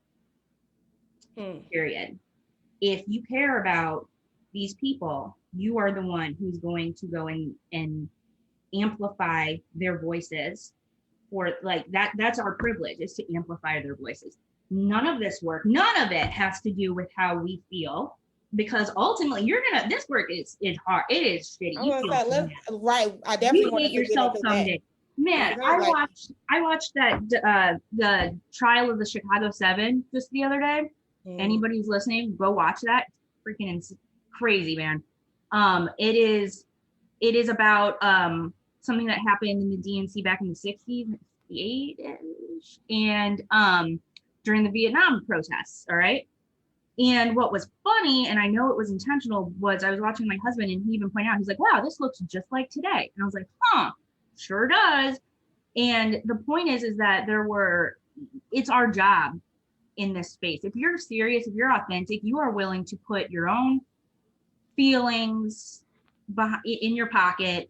You're allowed to have your feelings, but this is not the realm. If you care more about your feelings than the people of color that you're serving in this work, just stop. Don't wait till you grow. Wait till you're ready to do this seriously. At the end of the day, because and I keep saying the people we serve, we are serving people with this work, with this unlearning and fixing of ourselves and healing of ourselves and learning, and like we are doing that in service to the people who we have historically burdened forever.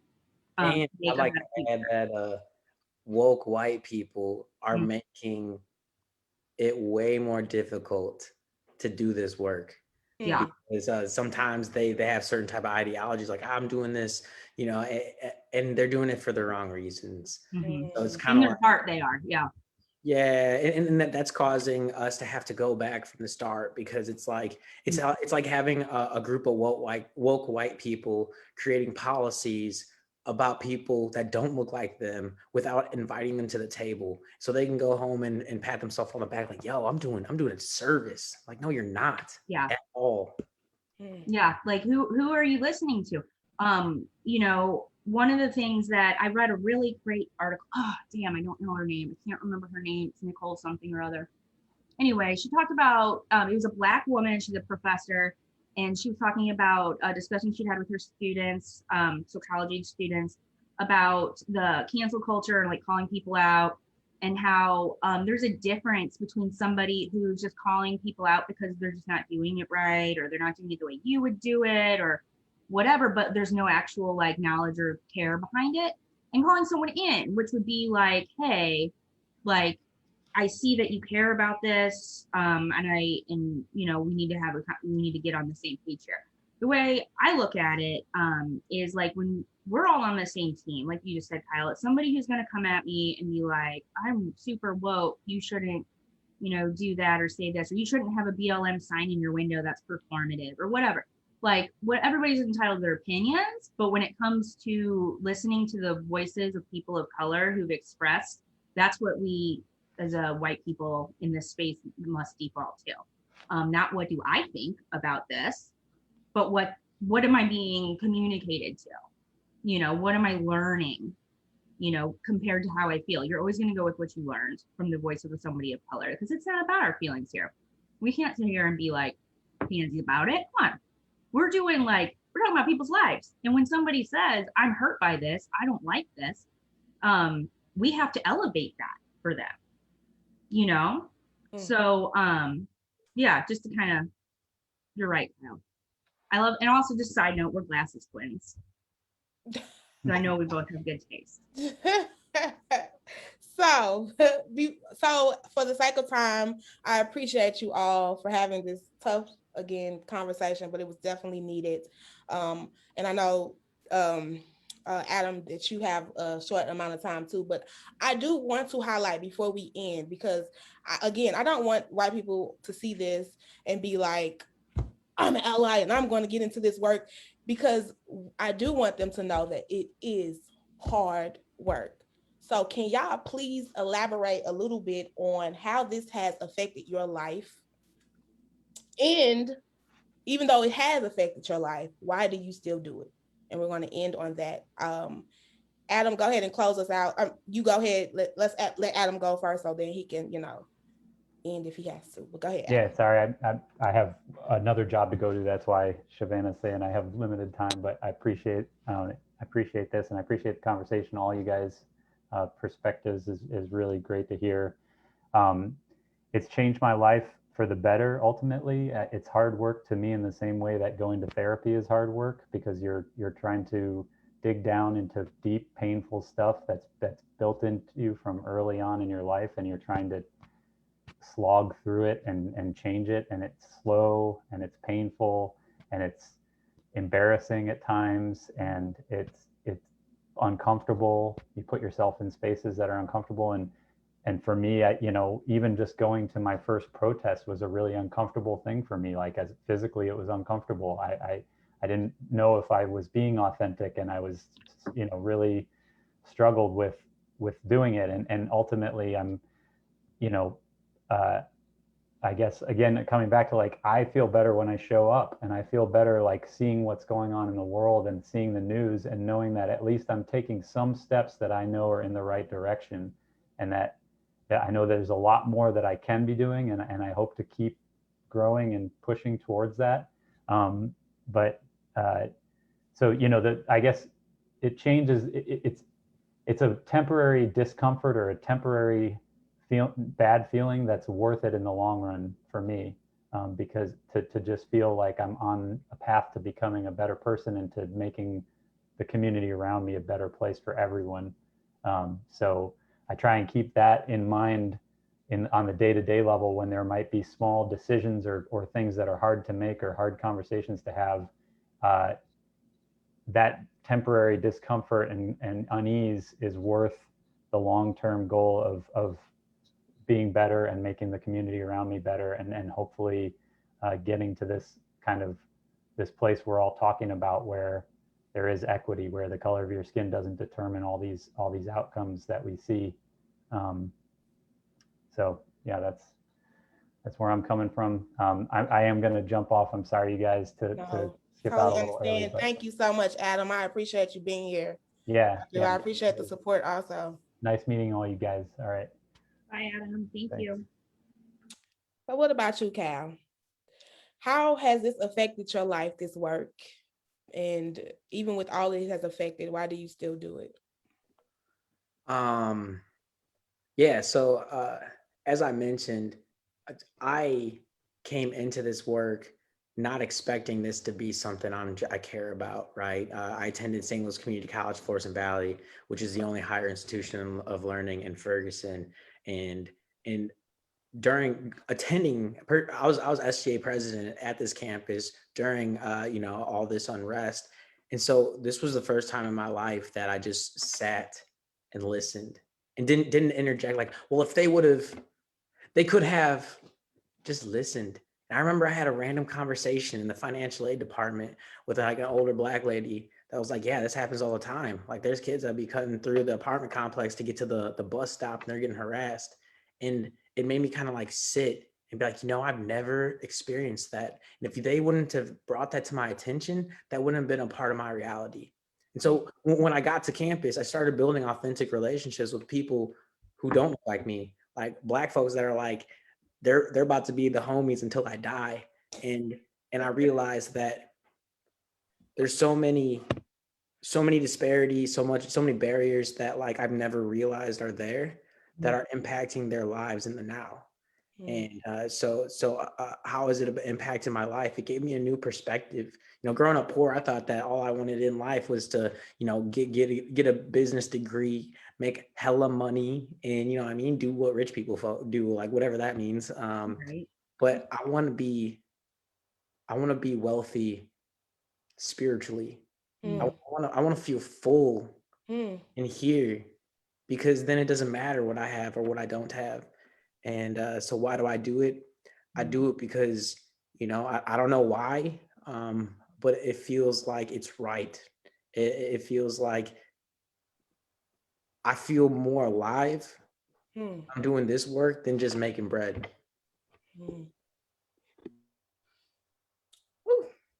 Miss Kimberly?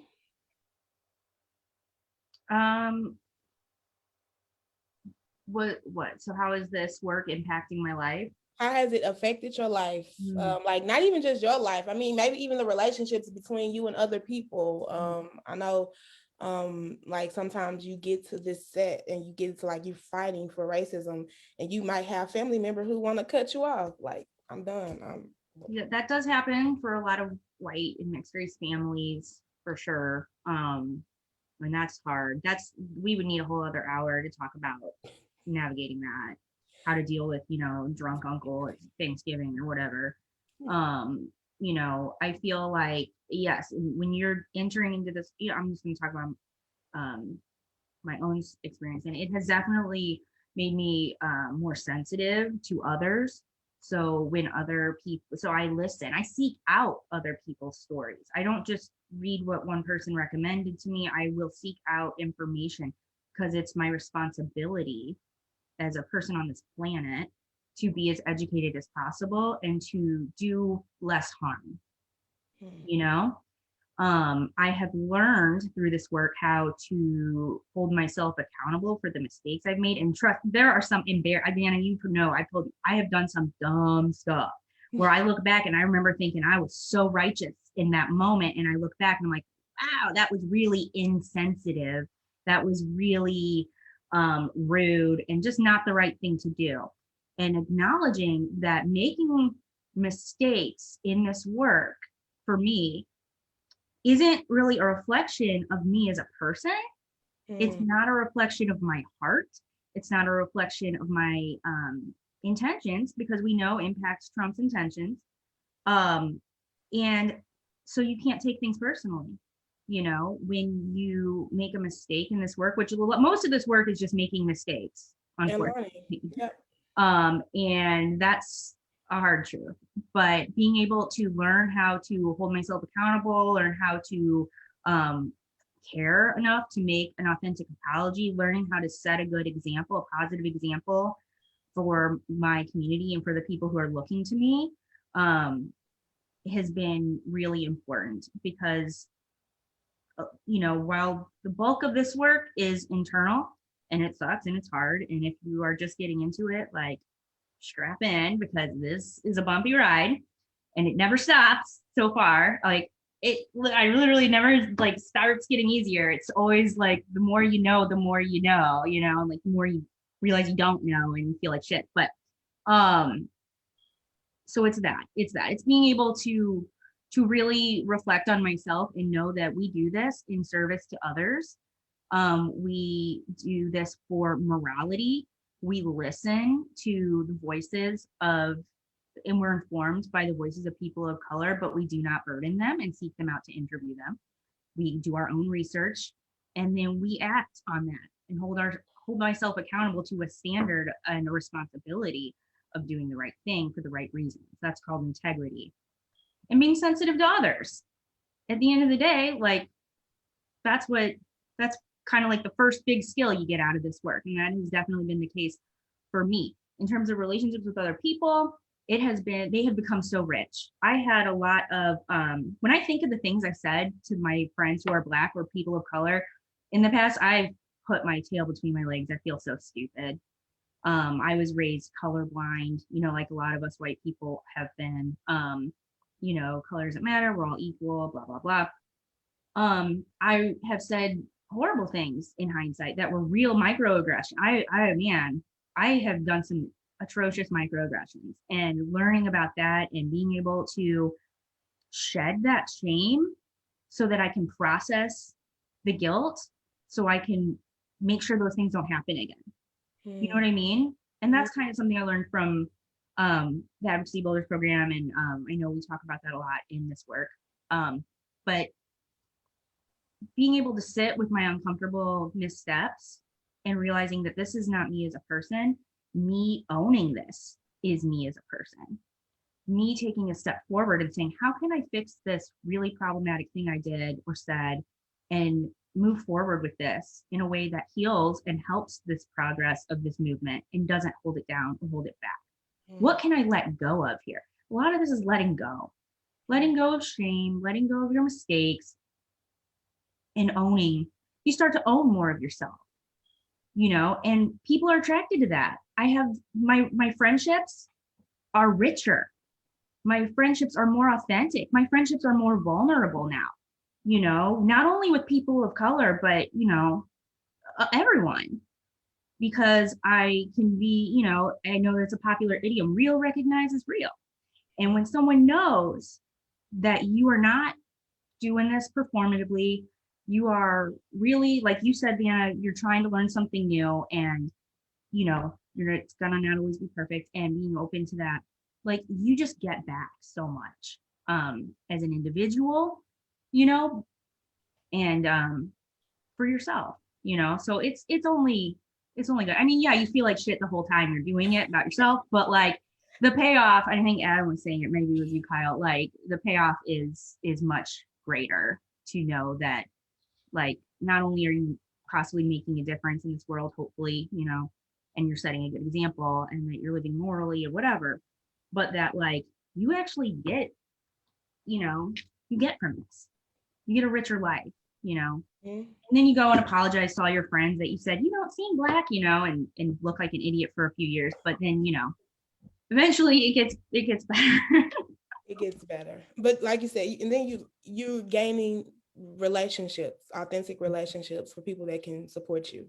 Yeah, I just want to be the kind of person that people can look to and know that I respect them and that they can respect me in return. Real recognize real. And not and yeah, and know that I'm doing the right thing and that I'm honoring I'm honoring the voices that are gone from this earth. And I'm listening to what people are saying. Yep. All right, again, thank you, Miss Angela. How have this work affected you, the people around you, the people close to you, and why do you do it?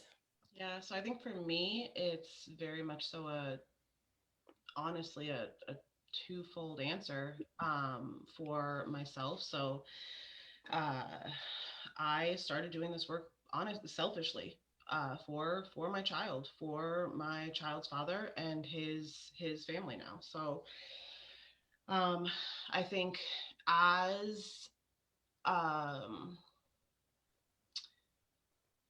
as a white woman who has a very religious family, very Italian family, very Republican family, um, this really all started very much so privately in that space, and kind of understanding that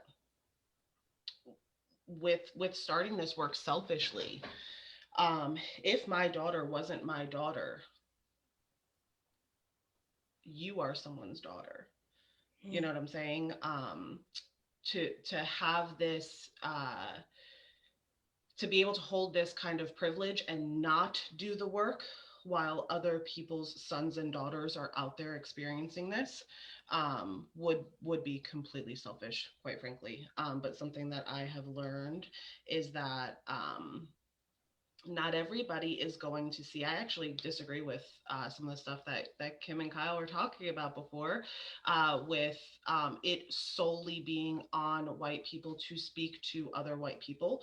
I think that that's kind of like, if I swing back to the beginning, the danger of white people taking on the voices of Black people, right? When you were talking to Adam, and kind of, if you and Adam were speaking together, and you kind of calling him out, I don't see anything wrong with that. I don't think that should be on you, but I don't think for white people to kind of like take that voice. So what I'm getting at here is a lot of this work, like doing the inner work and then carrying it over to my parenting, and the ongoing conversations that I have with my daughter, that I have with my daughter's father, and then that my daughter and her father are able to kind of carry together, and being able to really openly speak about white supremacy and racism as a white person with my daughter. I think a lot of people, that's something that's very uncomfortable, but that's also something that's very much so necessary to kind of like educate myself, and then educate my home, right? And be able to hold that standard with the people around me. So in my parenting, it has been huge. It has been very much so impactful.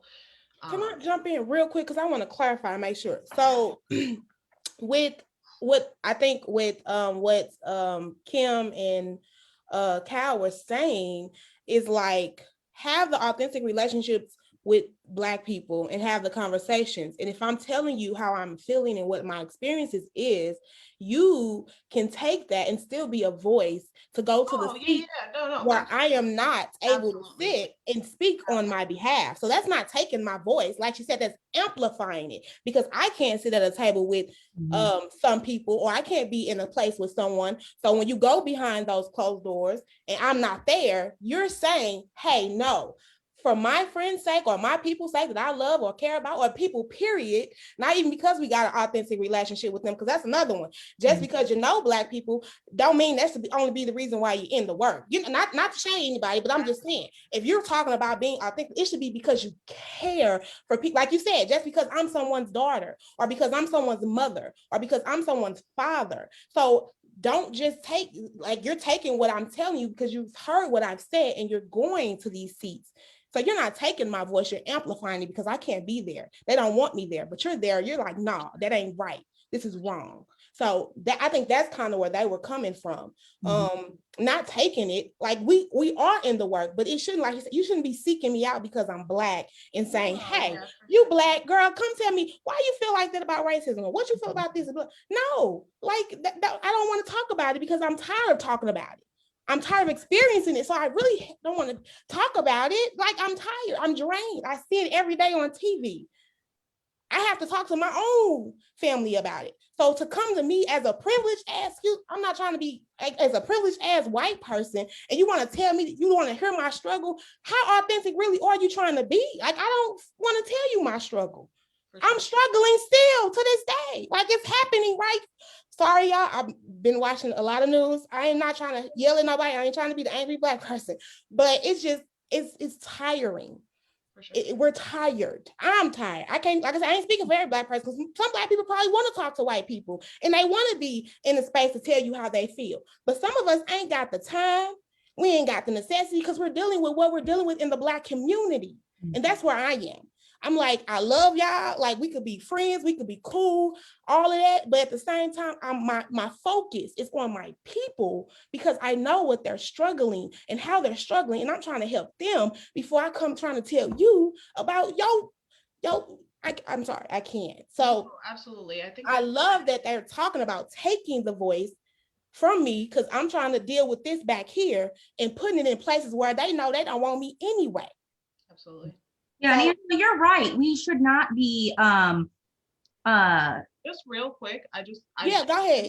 Right, I wanted to wrap it up too. I'm sorry to get into all of that, but yeah, I just wanted to clarify. I should have been more clear in what I was saying with that specifically, because to watch you guys, like the four of us have this conversation, I was more speaking of not necessarily Kimberly and Kyle, but people out there who are watching this who think I read a book, I can now speak for Black people. So I apologize. No, and that's right. They definitely cannot speak for Black people. With talking about being a mom and having these conversations. So Kimberly, if you want to continue on, I didn't mean to interrupt you, but I really should have been a little bit more clear about that specific. Yeah, that I agree. I totally 100 agree with you on that. Just because you read a book, and then that's another point. Like it's so many levels to this. Like just because you're behind reading a book and you got a wee story and you ain't got no life with a Black person, don't mean you know. So you're right. You're right. It takes a lot of, again, this process. Like you guys been saying over and over. It is a learning process and it's work. It's definitely not just I graduated, I'm no longer racist. No, that definitely takes work. So I agree with that. I totally 100% agree. Yeah, that's because you went to a wee story and that's it. You think you're not racist no more. That's no, sorry. Yeah, it's not, there's no easy flipping of a switch for this. If you're a white person and you think, well, all lives matter, everybody matters, like start right there. Rewind this to the very beginning once we do the replay and listen again. When we talk about listening to white people out here doing this work, and when I say the work, I'm going to be specific, who are learning, who are reading all the books and writing the books and listening to the Black voices and the people of color who communicate, who have done the emotional labor of telling us their thoughts and feelings, and then working through that. Those are our people. That's who we work with to dismantle white supremacy. It's other white people. We're not waiting on Black and brown people and people of color to help us dismantle white supremacy. We are doing that. We own it. It's up to us to take the things we own and make them better, and so we can have equity. No matter how much we love it, no matter how much we profit from it, no matter how much we benefit from it, because it's about doing the right thing and being sensitive to other people. And that's why we listen to other white people. I don't listen to like my white friend who's like, oh, well, I really do think all lives matter. And so, no, I'm not listening to that person because that person's not on my level. That person hasn't done the work. If they did, they would know my response to that. When we get into these affinity groups, like what this discussion has been here today, and Vanna has provided this platform for us white people to have a white person conversation here, kind of, and to let other people look in on that. She gave that to us. So it's our responsibility to not squander that gift and to really help people who are listening and want to learn, and even those of us here understand what we're doing here and why we're doing it. It's not because of how we feel or what makes us feel good. We are in service to our world, our community at large, our society, our local community, our larger community, our broader community, our families, our relationships, and ourselves. We all benefit from that. Yeah, for sure. So I think that just even back to the question, I can't answer this question without also being a mom. Right. Is my point. So right.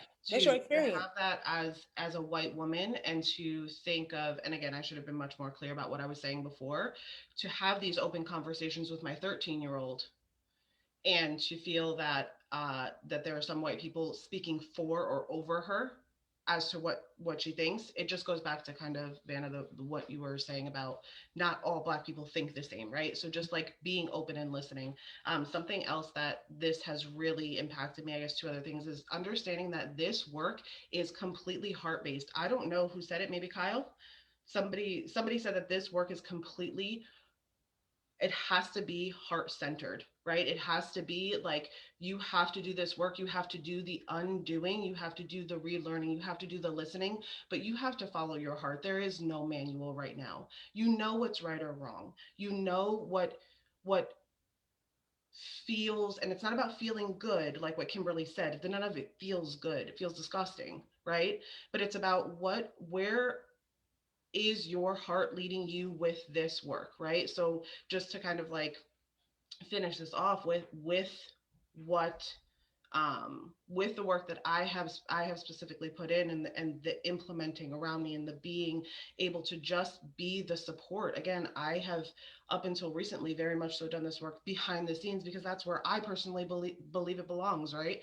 You had mentioned I'm working with one nonprofit to build a program, and it's not a program to teach people how to be an ally. Literally, the entire program is built around walking people through the right questions to begin asking themselves, to fully focus on the inner work. Because I think that very much so, a lot of people are like, well, I want to do this work. What protest can I show up at?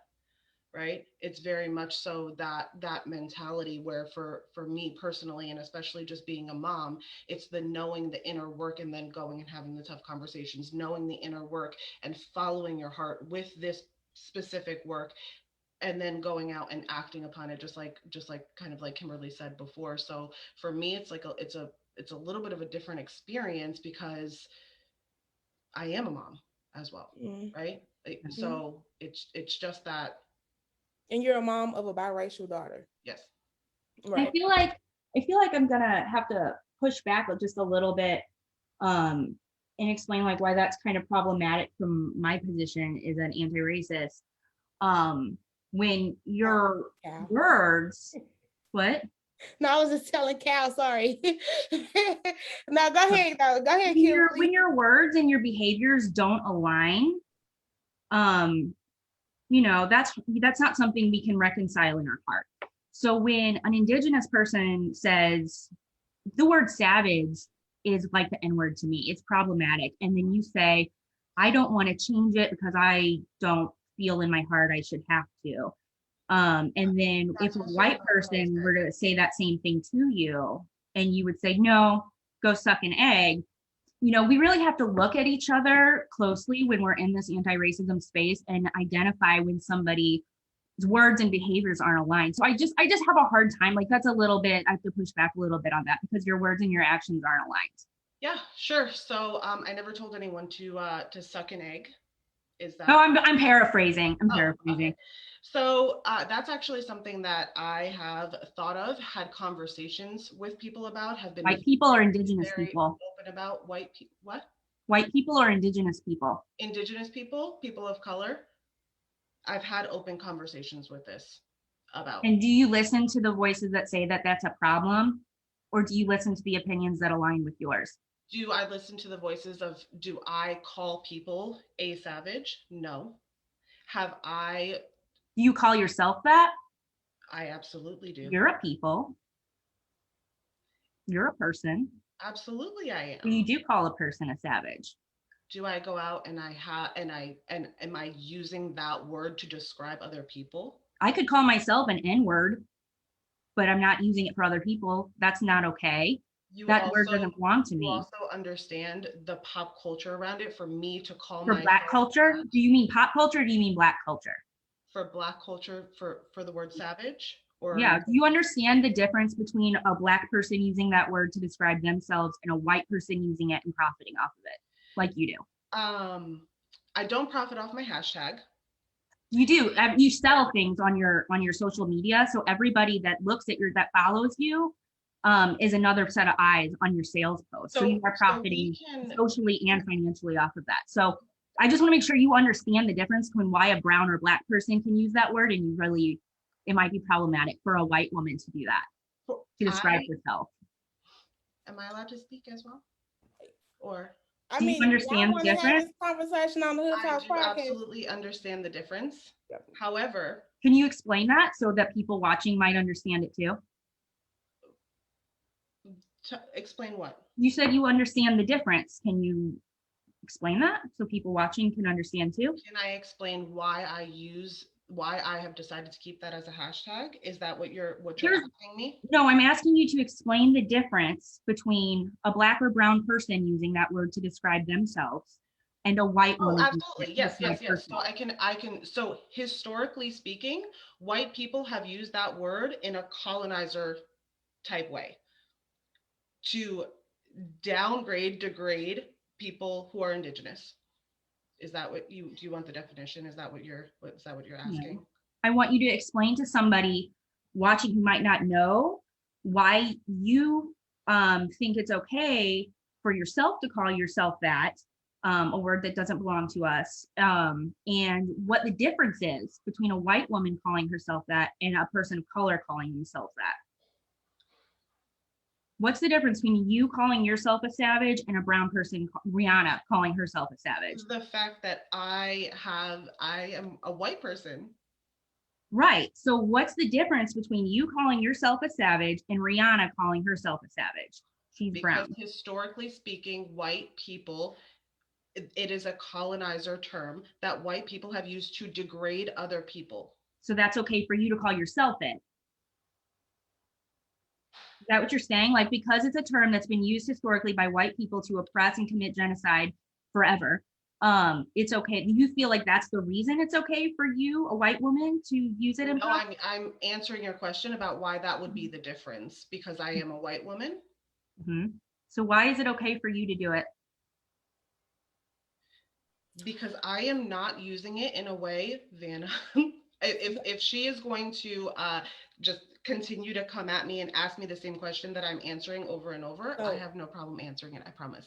So no, I mean, okay. So for the time's sake, if you want to answer this question, I mean, I don't feel the need to explain my choices. So if that's white privilege. Thank you for demonstrating that. You got called out and your response was, I don't feel the need to explain my choices. Okay, wait. Okay, wait a minute. She just said for time purposes.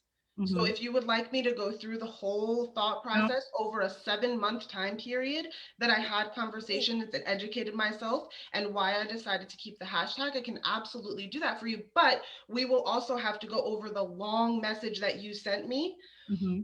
In a white superiority, every other line telling me what I should do, as if you are the savior of all humans, of all people of color. It makes sense that you would feel defensive, because that makes sense. You feel defensive when you get called out. You were called out by an indigenous woman. Your response was, I'm 1000% open to rebranding. This is not just a hashtag. This is your name. This is your brand recognition. This is a word that is a slur. It is not a word that has ever described a white woman, and it isn't, and it doesn't, and it's very problematic. When you work in an anti-racism space and you come across people who produce anti-racism content alongside their sales posts and then call themselves by a word like savage, you're a wealthy white woman.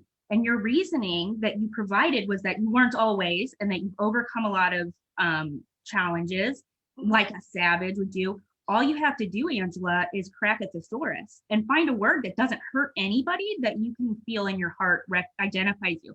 You're, as a white woman, saying, I really feel in my heart that this is okay. That's white privilege. We don't get to decide what we feel is okay. Listen. We listen to other people. All right, can we hit a timeout? All right, so like I understand that there is some emotional fuel tension happening right now, but to be respectful of Vanna, she did try to wrap it up. If you want to continue this conversation, you can take it offline. Sounds like y'all have already had some type of conversations, but in respect to our host, let's go ahead and just like hit a pause on this. Thank Vanna for having us on the show, because it was an enjoyable time. And as you can see, this is a sticky conversation. It's a hard place. I hear you. Because we all have different perspectives, we all have different experiences. And when you're passionate about something, you want to see it done right. And we are talking about being authentic. So we are going to end the show. You all, thank you guys for tuning in. I appreciate everybody that watched. Again, I appreciate everybody that sat on this platform and put themselves out there. This is what we have to do. Keep having these tough conversations, and this is what is going to move the needle forward, even if it's uncomfortable. But we have to, if we're talking about real change in our world, especially with what's going on right now in the world, people losing their lives consistently, we have to keep the fight. And that's just it. So again, thank y'all for tuning into the Hood Talks podcast. We're going to end it here. I appreciate you all. Thank you. We out. All right, dude. See ya. See you later.